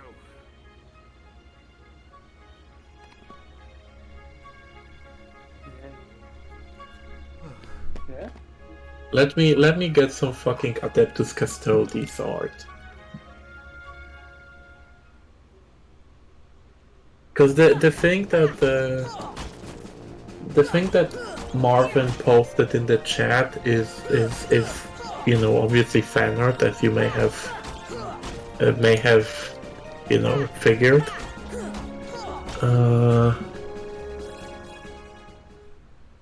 God, is there art of the Adeptus Custodes without the armor? Because there's like an actual in-lore thing of some of the Adeptus Custodes reject their armor because, you know, whatever fucking stupid reason, so they hang out naked.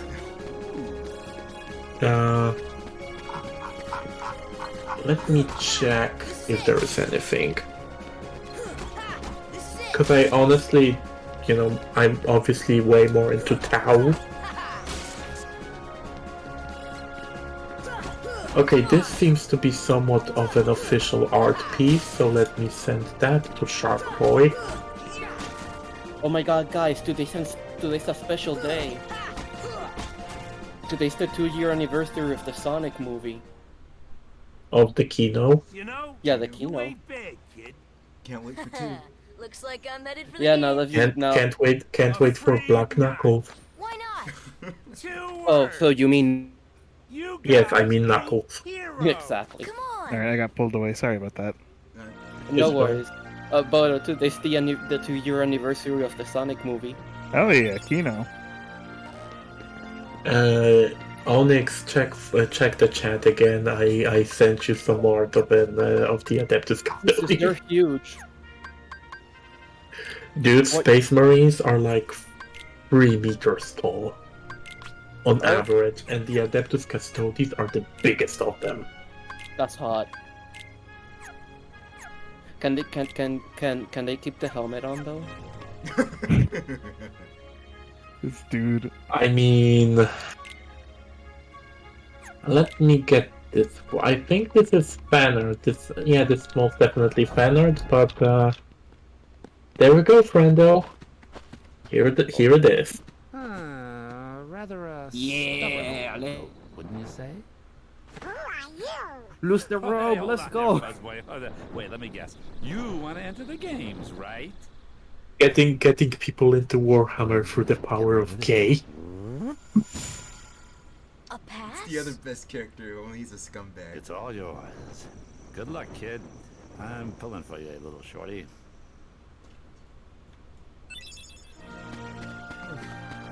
God.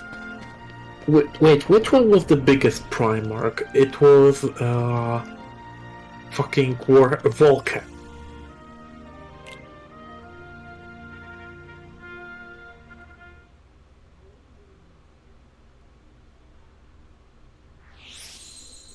Okay, yeah. So, here is Vulcan. Vulcan is literally the biggest human being known to man in universe. He's like 4 meters tall. He's the biggest of them.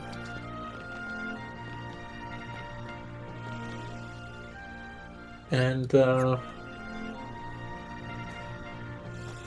he is.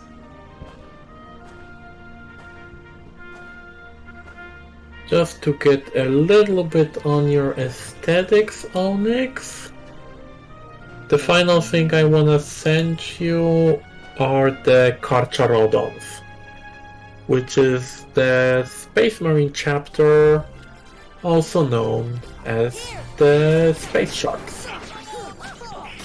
Yo, what? Yeah, I knew it. Space Sharks, I knew it. They are based on the because each Space Marine chapter is basically based on a specific culture. So the Space Sharks are based on the Maori culture.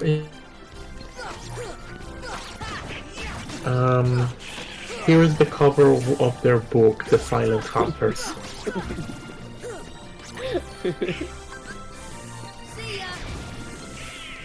I had to say was that they were based. They are pretty based if you like insane war criminals. They are known as one of the... Yo, Skullboy? They are one of the most bloodthirsty Space Marine chapters. They literally get in and create a bloodbath. They get shit done. Like, their leader is called Tiberius the Red Rake.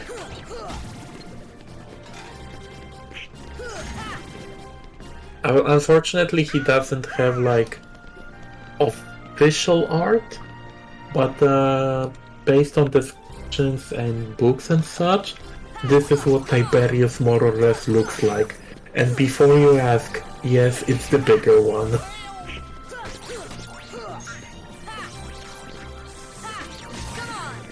Holy shit, that's a big dude. He is gigantic, and the description of his fighting style is literally he moves faster than the eye can see, despite being the hugest fucking thing on the battlefield, and just leaves a red trail behind him. Warhammer filling everyone. That little punk is your next opponent, okay? Now, don't blow it. Just take him out. Listen, I deal with Warhammer a lot recently, and also that universe is sick. Sorry, but my contract says. I know. You think I don't know? It's great. I love it. I know it says you're only required to kill Hercules in this tournament, but you gotta fight that kid to get to him. Yeah, Like I'm actually way more interested in the universe than I am in the actual game. It's all just a game, so let loose and have fun with it. That's understandable. How does I mean, a the game casualty or two along the way. It's no big deal, right? Oh, the game, it's... The Warhammer tabletop game has many problems now.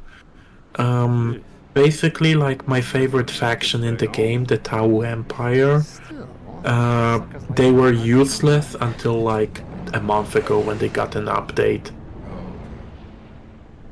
Like, I love the Tau Empire because it's basically... They basically have Gundams. They have exosuits and gigantic robots and railguns and whatnot. Like here is the rundown of two major Tau characters. One of them is called Commander Farsight. He just randomly found a sword and he really liked it, and he became immortal. And he doesn't know why. He doesn't age, but in lore it is said that the sword he found is a cursed blade that takes the souls of the people it kills and transfers their life force onto the wielder. So basically, the more he kills in battles, the longer he will live. It is also said that since he's actually an honorable warrior, if he was ever to find out that the sword is causing that, he would probably commit suicide. And the other character is Commander Shadowsun. She hates Farsight so much because she thinks he's a huge traitor. Let me fucking show you the first official piece of art I saw of her. You will know why I love her based on this art alone.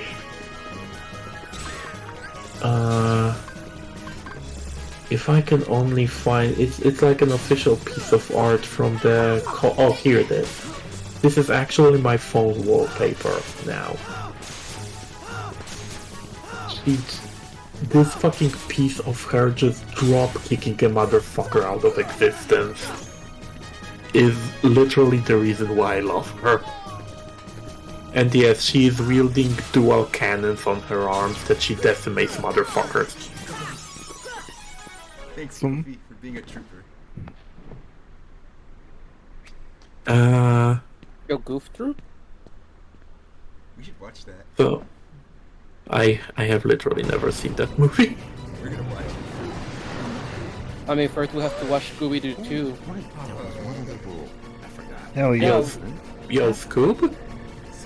No. Wolf, no.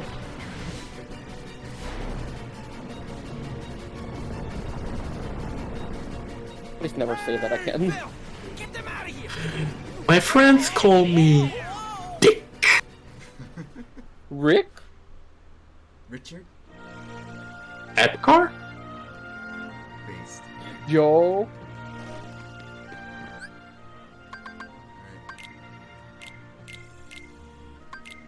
Okay, I hope this isn't hell first time.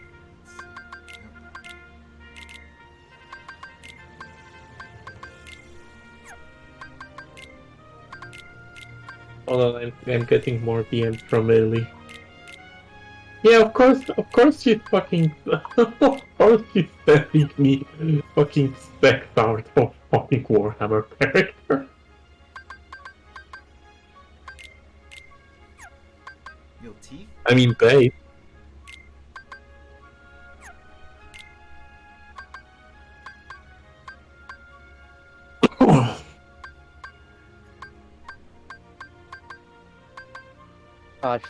Feeling like 5 strong enemies at once in Xenoblade feels so good.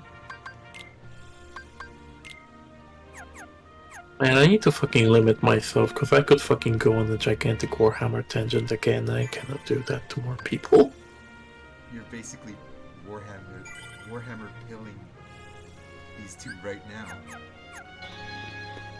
I mean, I can do that more if you want me to. Just tell me when to stop, because I won't.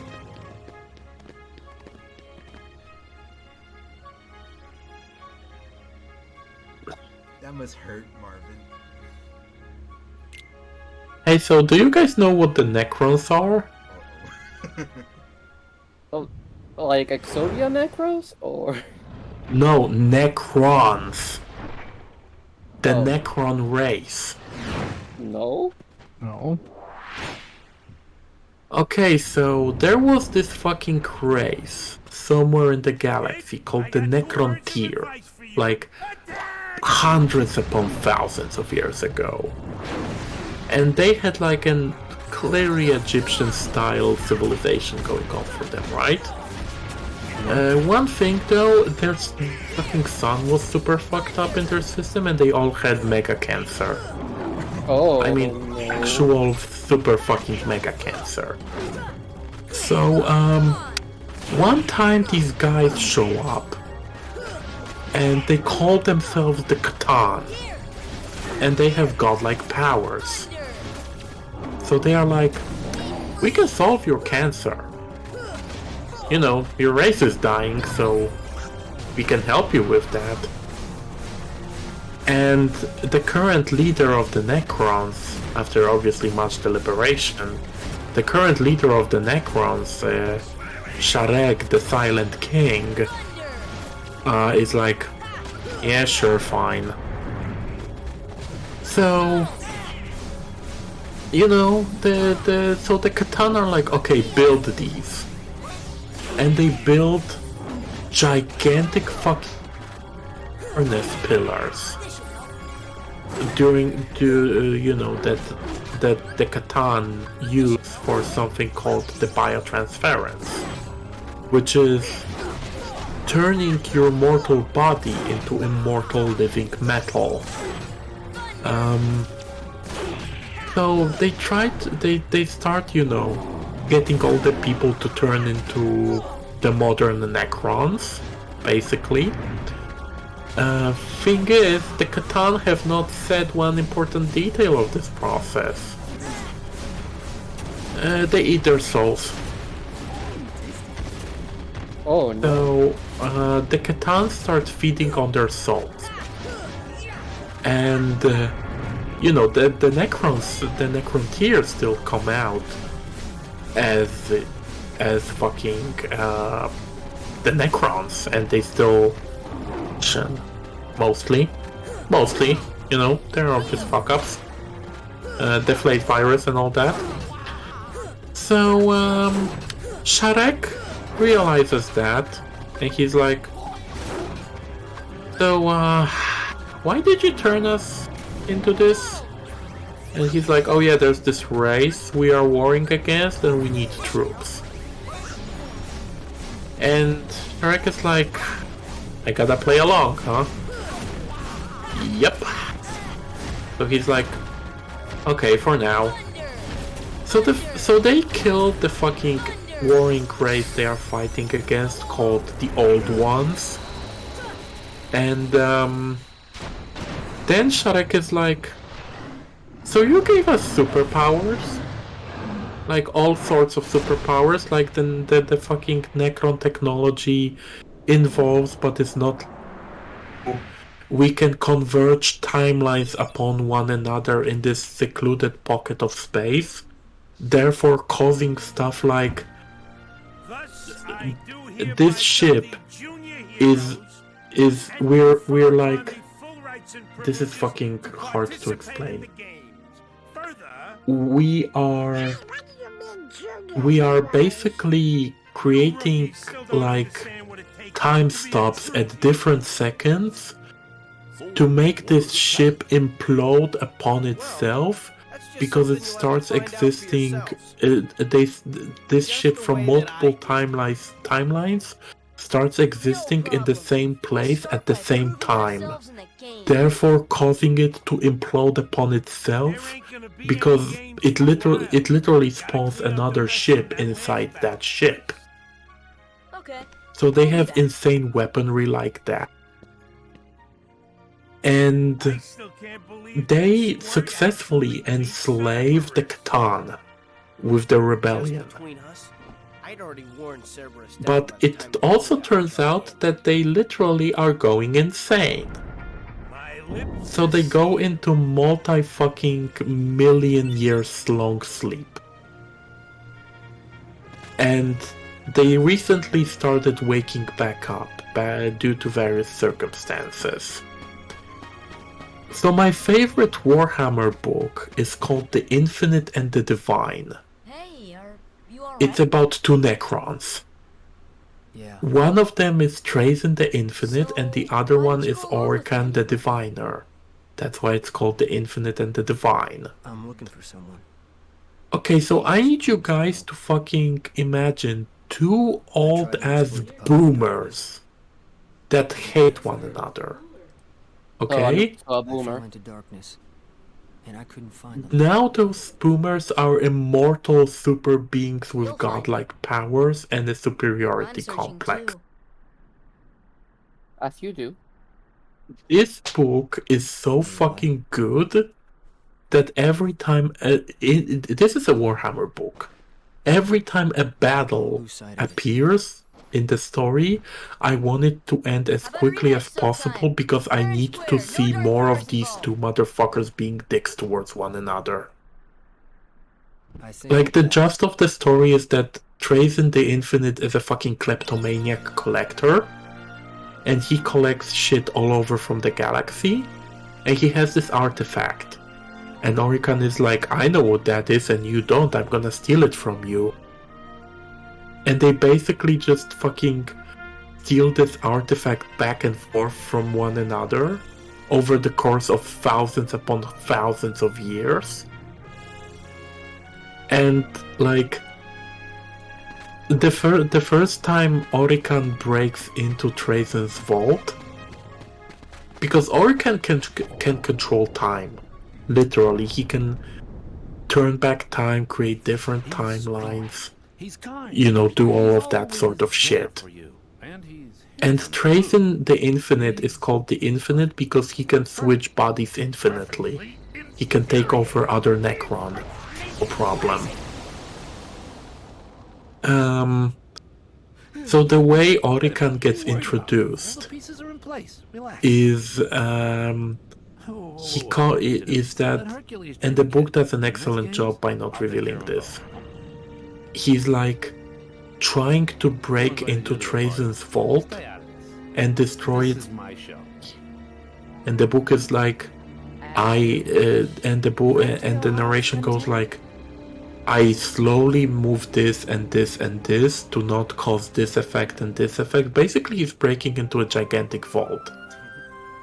And he's like, oh, I fucked up.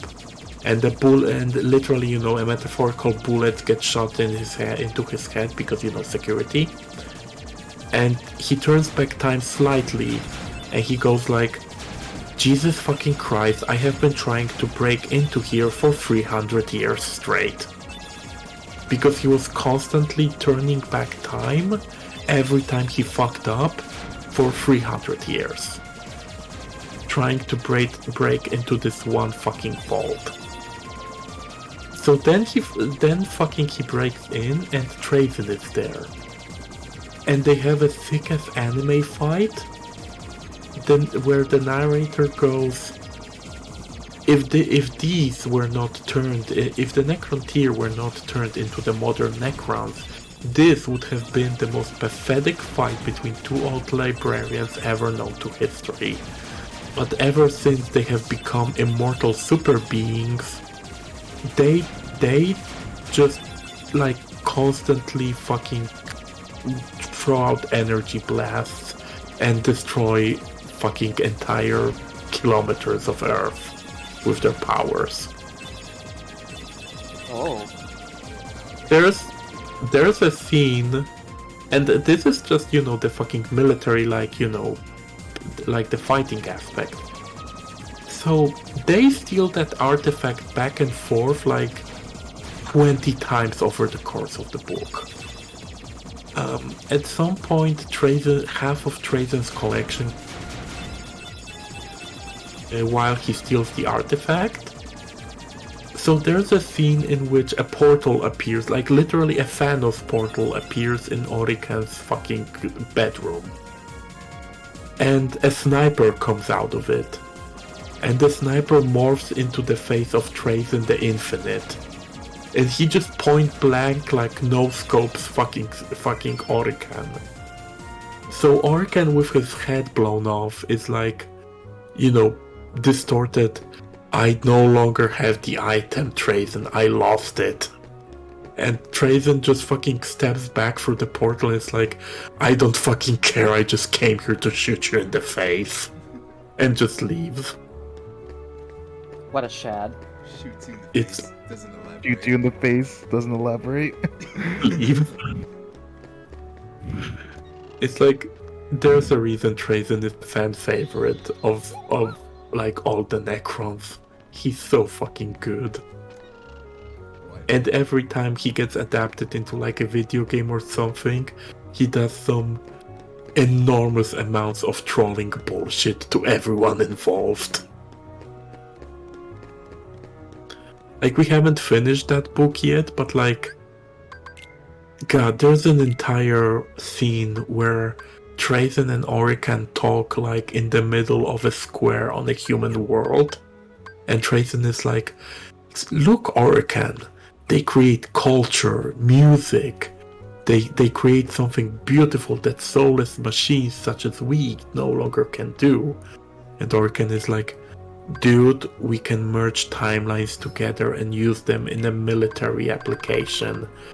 And these motherfuckers ingest themselves with caffeine to stay away. Bout. Hey, he doesn't have to put it like that. Dude, Orikan is super racist.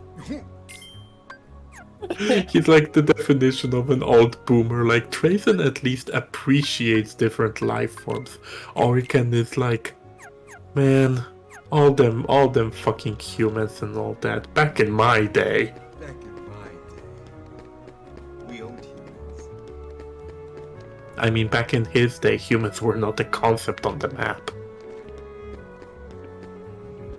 It should stay that way. Oh. Illy is sending me... Okay, yeah. Illy, I just need you to tell me real quick. The last picture is Horus, right? Okay, so Illy wants me to specifically DM you Onyx an official art of Horus, Horus, the son of the Emperor. Okay. This is official, by the way.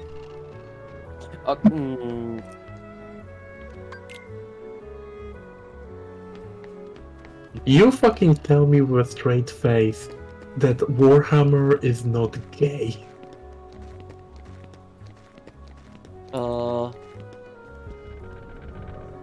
It's the dude you just posted, right? Yeah, that's Horus. In his fucking skin-tight, titty-exposing chainmail. Hell yeah. That is very form-fitting. Like, goddamn.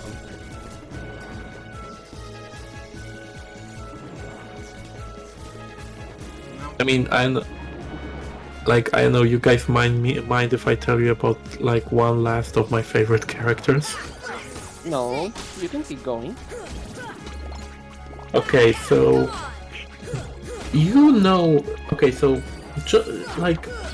just for the gist of it, there are space orcs in Warhammer. They are literally called orcs. I'm not gonna get into too much detail. They are like a race of, war-loving, fearless, stupid brutes. That probably is self-explanatory.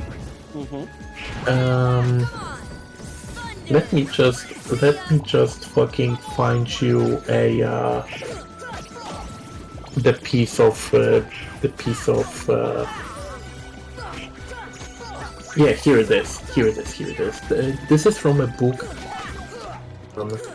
The Primarch of the White Scars Space Marines Legion. White Scars being the Mongolian-inspired legion. Okay, so here it goes. When Gyahun hit the magma, his hunched power pack exploded, igniting a bubble of thundering flame. For a moment, the entire chamber seemed to shudder. The White Scars halted, sudden disbelief staying their hands.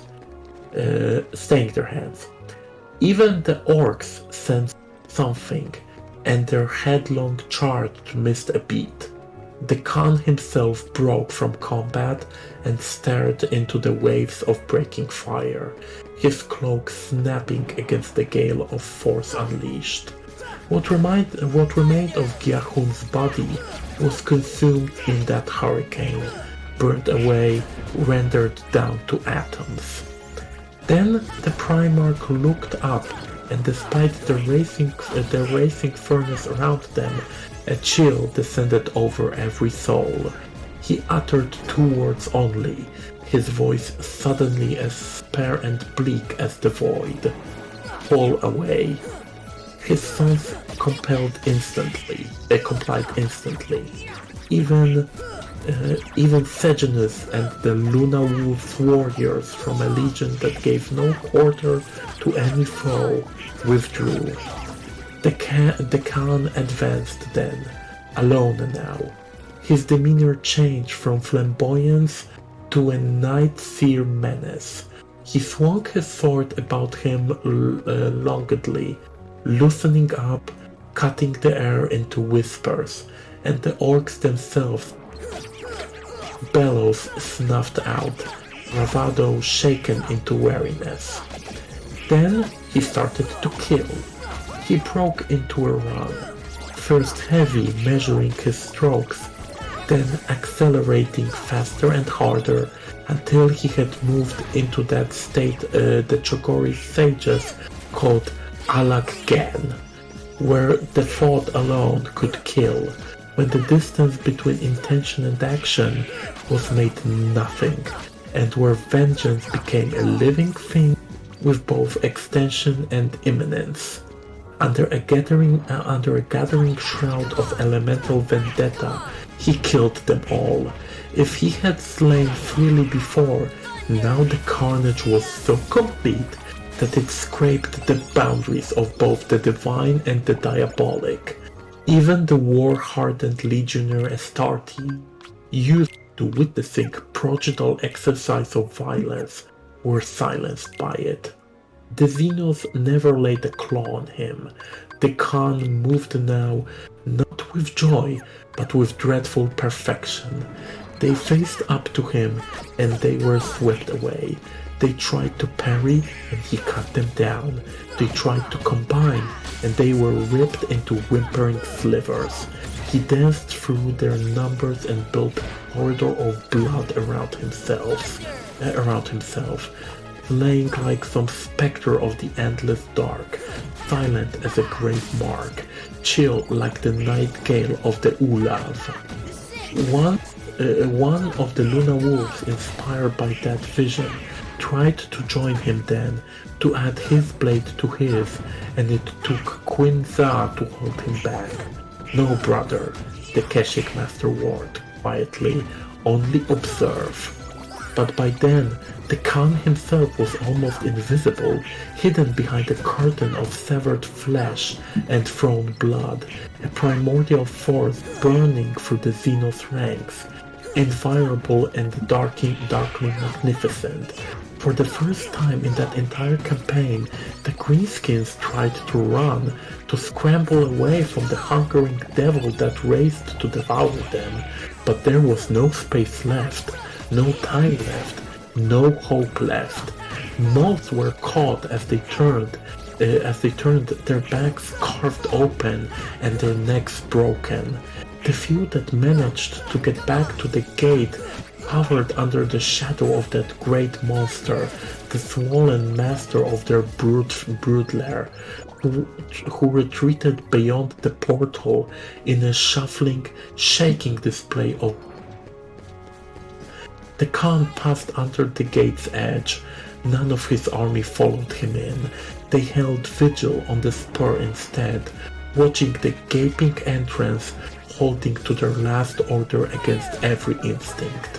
All that emerged from the far side of the gate now were alien screams, one after the other, overlapped and smothering, a chorus of terror and panic that went on and on and on and never relented. Not one of the Xenos escaped back to the spur. Seconds of that carnage passed, then minutes, and then screaming just got worse. The magma fires, as if in sympathy to the apocalyptic toll of life ending, flapped and blazed against the outer walls of the last chamber, grasping futilely at the horror unfolding within and powerless to stop it. After a while, it became impossible to listen to. Eventually, though, even the screams echoed out. So, this is an excerpt about the Khan going apeshit. It's literally 2 pages of this motherfucker destroyed an army because he got angry. Oh, I could tell. Like, relatable. Legit. Like they went into detail. I'm like, yeah, no, they kept trying, but no, he's that good. They just got owned. It's like, those are not humans, by the way. Those are orcs. Orcs don't feel fear. Allegedly.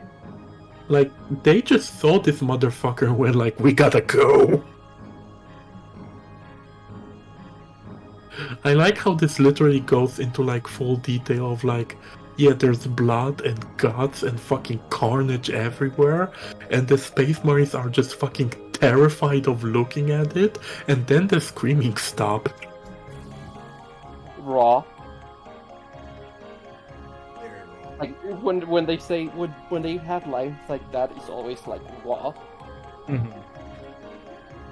Oh yeah, one thing I have to say about the Black Library books, they make amazing use of language. They are maybe too poetic sometimes, but when it comes to carnage and fighting like this, they go like insanely apeshit with the descriptions. It's really good. That's a detail that's always welcome. Yeah. I mean, when your thing is called Warhammer. Also, Wolf, I'm sorry. I was listening, and it's really raw. It's just that I'm still playing Xenoblade, and I'm controlling Charlotte right now. So while you're talking about like genocide and the slaughter of multiple like soldiers, like the camera like at some point like got way too close to Charlotte, and I'm just like, Jesus Christ, this is so unfitting, and Jesus Christ, she's fucking. Why does she have some dumpy? She's really dumpy. So Charla is like, Jesus fuck, this is sick, let me listen in. Charlotte's like, Jesus Christ, I need to pop a squat to this Kino. I'm serious, like, I'm wearing like an alternate color of like her regular like pants, and it's like, God, like those are fucking form-fitting, like, and I need to turn the camera. But no, that like the lore is like very raw. It's just very Metal as funny fuck. that as I'm listening to very metal lore, I'm just like, wow, this character's ass. I mean, that's fair, dude. That's completely fair. Like, again, like, Warhammer lore, just not to sugarcoat it too much, Warhammer lore has the Western comic book problem of, like, it's being written over tens upon tens of years, and With has some different authors. Yeah, they have like a shit ton of authors, and they have clear favoritism, especially when it comes to events. Like, the Imperium tends to like win a lot, unfortunately. But when you do the thing I do and read about very specific characters and very specific factions, like, yeah, I'm mostly like, I'm like Necrons, Tau, White Scars, Carcharodons, and the Night Lords, and like World Eaters. So I read some specific factions so you can get a lot of cool stuff out of it. Like the World Eaters are like literally, that's what the name is. They are bloodthirsty savages, and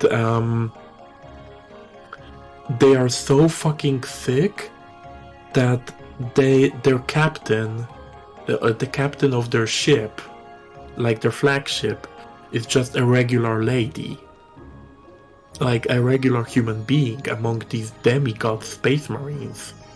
And when one, Are they afraid of her, or they just invited her?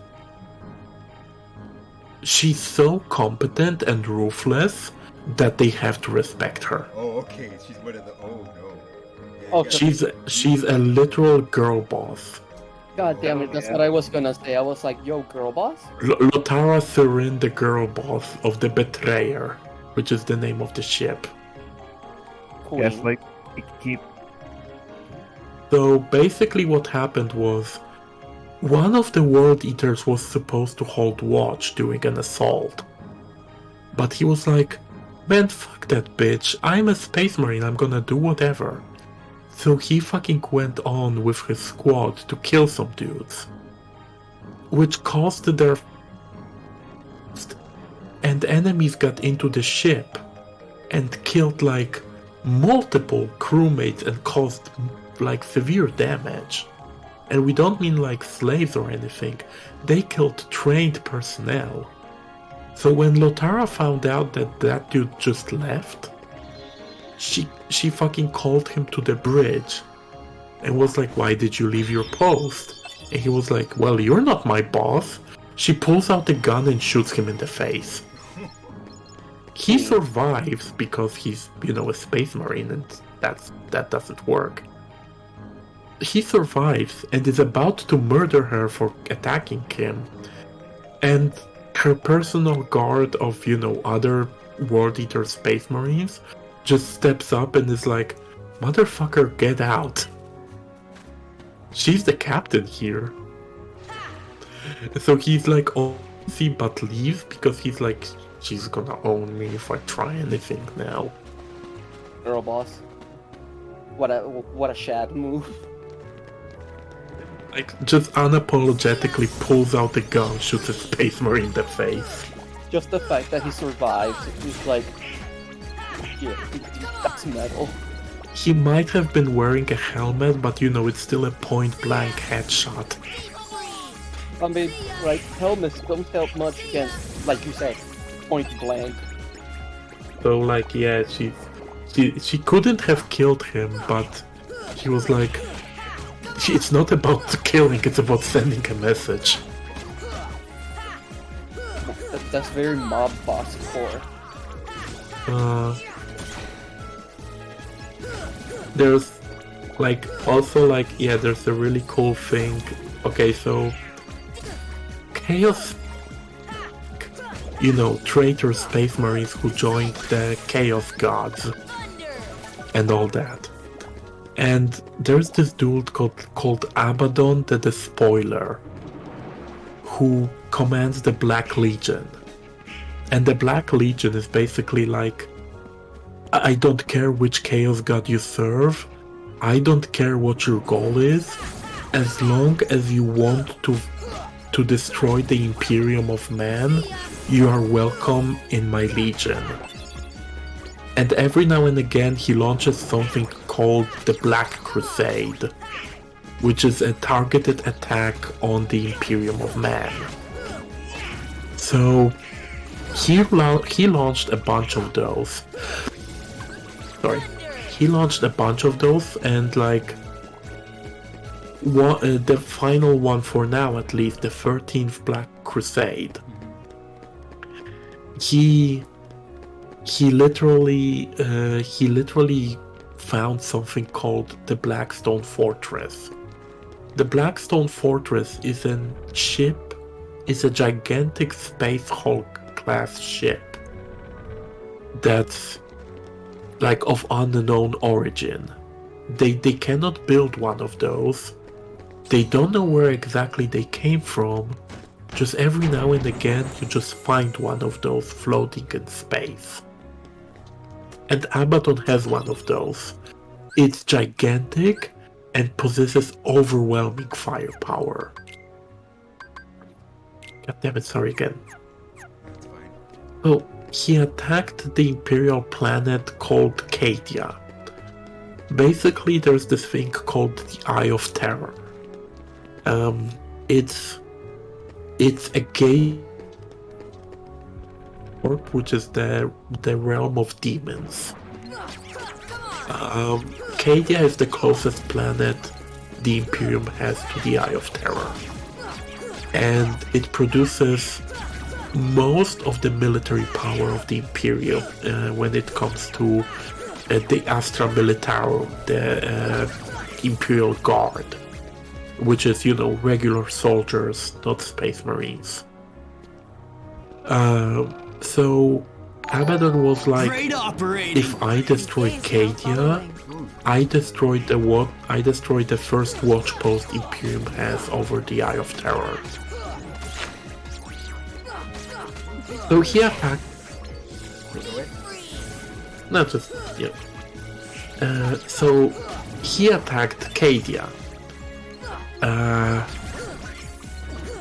The battle was fucking hard for the Imperium with the Blackstone Fortress. Like, so they couldn't have won this. So Trajan the Infinite was just chilling in his fucking house. And he had this artifact that was called like the Bell of something. It was like a gigantic Dark Souls 1 super bell locked up in stasis so it couldn't move. The prophecy said that when the Imperium was about to fucking have a severe blow, the bell would start ringing. It rang so fucking hard, it broke several of his galleries. So Trajan was like so pissed. He threw the fucking bell into the webway, which is where the Eldar, the space elves, live, just hoping that it will inconvenience them as much as it inconvenienced him. But then he was like, wait, it shouldn't have wrong, it wasn't stasis. What the fuck is going on out there? So he went to Cadia and was like, wow, this shit's fucked. They are about to rip the galaxy in half. And he helped the Imperium hold back Abaddon. So Abaddon started losing because the Imperium had help from Trazyn. And there was also this guy called Castellan Craw, I think was his name. He was another one of those chads that was like, I'm a normal human being, but I'm a fucking Chad, so I'm gonna fight you, Abaddon, super god. And Abaddon was like fighting him, and Craw was holding up his own against him. And Abaddon was like, how is this fucking bug, this fucking turd underneath my shoe, causing me trouble? But eventually Abaddon won, but his forces were decimated. So he got super pissed. That sounds so anime. That's fucking cool. He got super pissed. So what he did was, hey guys, did you know that, do you remember that fucking Sea of Thieves video of the guy going Captain Luke? No, I blocked that out of my head. So there's the Sea of Thieves video when the guy goes, Captain! He literally genuinely screams at the top of his lungs, Captain! And the guy piloting the ship is like, yeah? Luke! And he turns out and there's a ship about to ram them and fucking he's a pirate from Pirates of the Caribbean starts playing.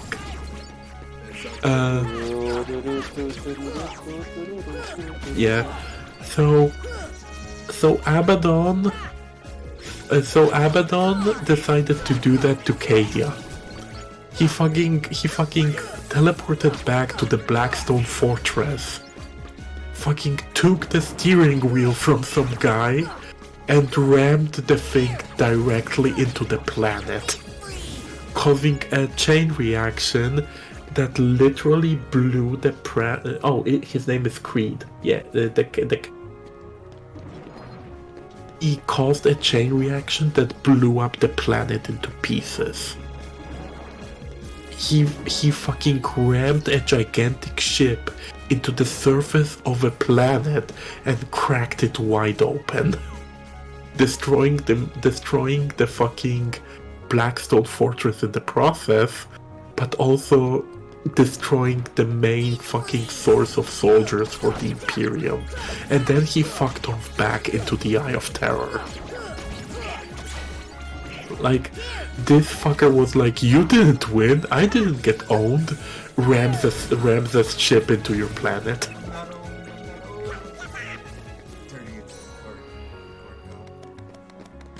Fucking Abaddon crying Wojak destroys a planet.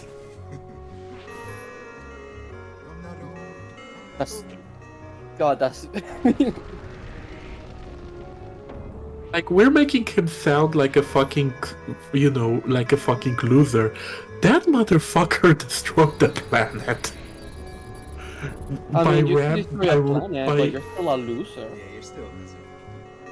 You can't... Onyx, that's the equivalent of like running over an entire town with a truck. Yeah. It's impressive, but can you do it again? I mean, he could if he found another Blackstone Fortress. Remember, they cannot make those. But they're legal. I mean, yes, quite literally. Because at some point in the Imperial history, there was literally Skynet happened, and that's why all of technology got banned. So all they can do now is either use like analog or salvage technology, but they cannot invent new one.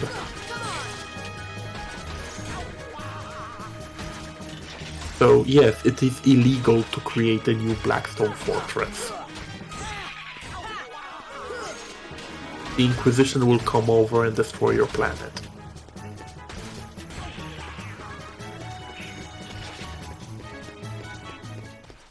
Like, that's another thing I love about Warhammer. Every now and again, like, a glimpse, because, like, all of the records past a certain point in time got lost. So we never know exactly how far did technology go in the universe before Skynet happened.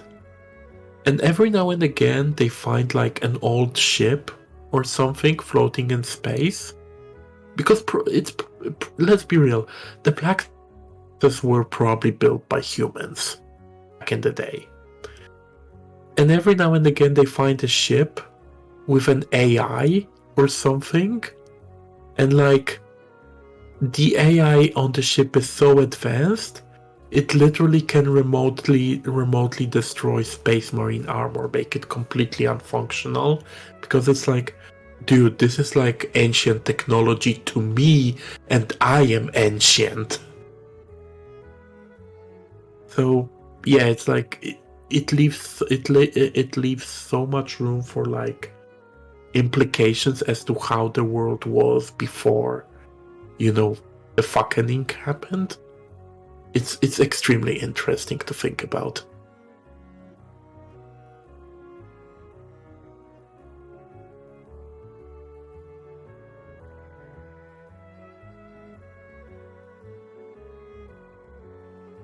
Also, I've been playing Greed this entire time, and this game is good. I don't know why people gave it such bad reviews.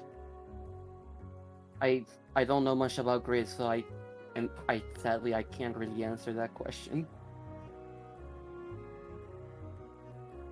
But I have been playing Xenoblade, and Xenoblade bangs. It fucks, it slaps. But granted, that I know that's not a hot take, but like, given I've never played it before, it could. Xenoblade is great. I love Xenoblade. Yeah, it's good, pretty good. Yeah, I think I'm gonna like, if I don't get any like school assignments, I might go insane and finish it this week. That's fine. Do you have anything that needs to be done? Not at the moment. Yeah, They might give me stuff. I think it's time to stop right here, because, man, we've been going on for how long? It's currently 2:30 a.m. for me. Yeah, you and did daily. good. You've been lying for 4.5 hours. Holy shit.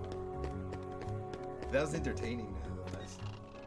Yeah, it was. I really dread fun, to yeah. think how much of that was me talking about Warhammer. I'm sorry. No worries. Alright, That was cool. fun. That was fun. Okay, we're gonna It was like probably like 30-45 minutes, and like Yeah, it wasn't that long. yeah. Yeah, it wasn't that long. Alright. Let me just send you guys somewhere. Let's see. Who's online? KZ and KZ Sabu. currently. Alright, I'm gonna send you guys to watch some Dead Space 3. Oh hell I yeah, thought you were- Dead Space. Oh yeah, thought you were sending gonna send us to people Bioshock from Kino to anti-Kino. I'm sure it's a great game. Hey, if you're gonna send us to It's not! Send us to Bioshock Infinite. I wanna see the racism. No, I do not. Dude, no, Bioshock Infinite is kinda Kino though. I think they already passed the big racism part of Bioshock Infinite. Wait, you mean the Okay. one where it goes racism goes both ways? Yeah, that's kind of early in. Oh wait, are you guys aware of the plot twist of Infinite? It's the funniest shit. It's really funny. I don't. I am not. Is it like? Oh, Like, I'm I sending think I you might guys to Human Boots Okay, again. Onyx, do you want me to spoil it for you? Yeah, sure. I don't care. Okay then. Okay, I'll just send you guys. The main antagonist is old you that went back in time to steal his own daughter, and then fucking lock her and pretend to be her dad. But they did a DNA test, and it turned out that she's not your daughter, but she actually was your daughter. Just that time travel changed her DNA. I don't know. fuck does that even... What? Basically, this game is about you killing yourself from the future. Yeah. That sounds hacky. It's extremely hacky. When I got to that plot twist, which is like the final half an hour of the game, I lost my shit. Oh, understandable. It's really funny. Alright, I gotta see either KZ or Gigaboots. Come on. Yeah, Gigaboots. I wanna. Yeah, let's see some racism. Let's see some time traveling racism. Yo, okay then, we're gonna go over there. Let's go from friendship to racism. Hell yeah. The natural progression, if you will. No. Don't shoot. Oh no Or racism moments. Let's go. Hey, Bob, can you look to the left? I just want to see what's up. Alright, see you guys. See ya. Bye. Bye bye.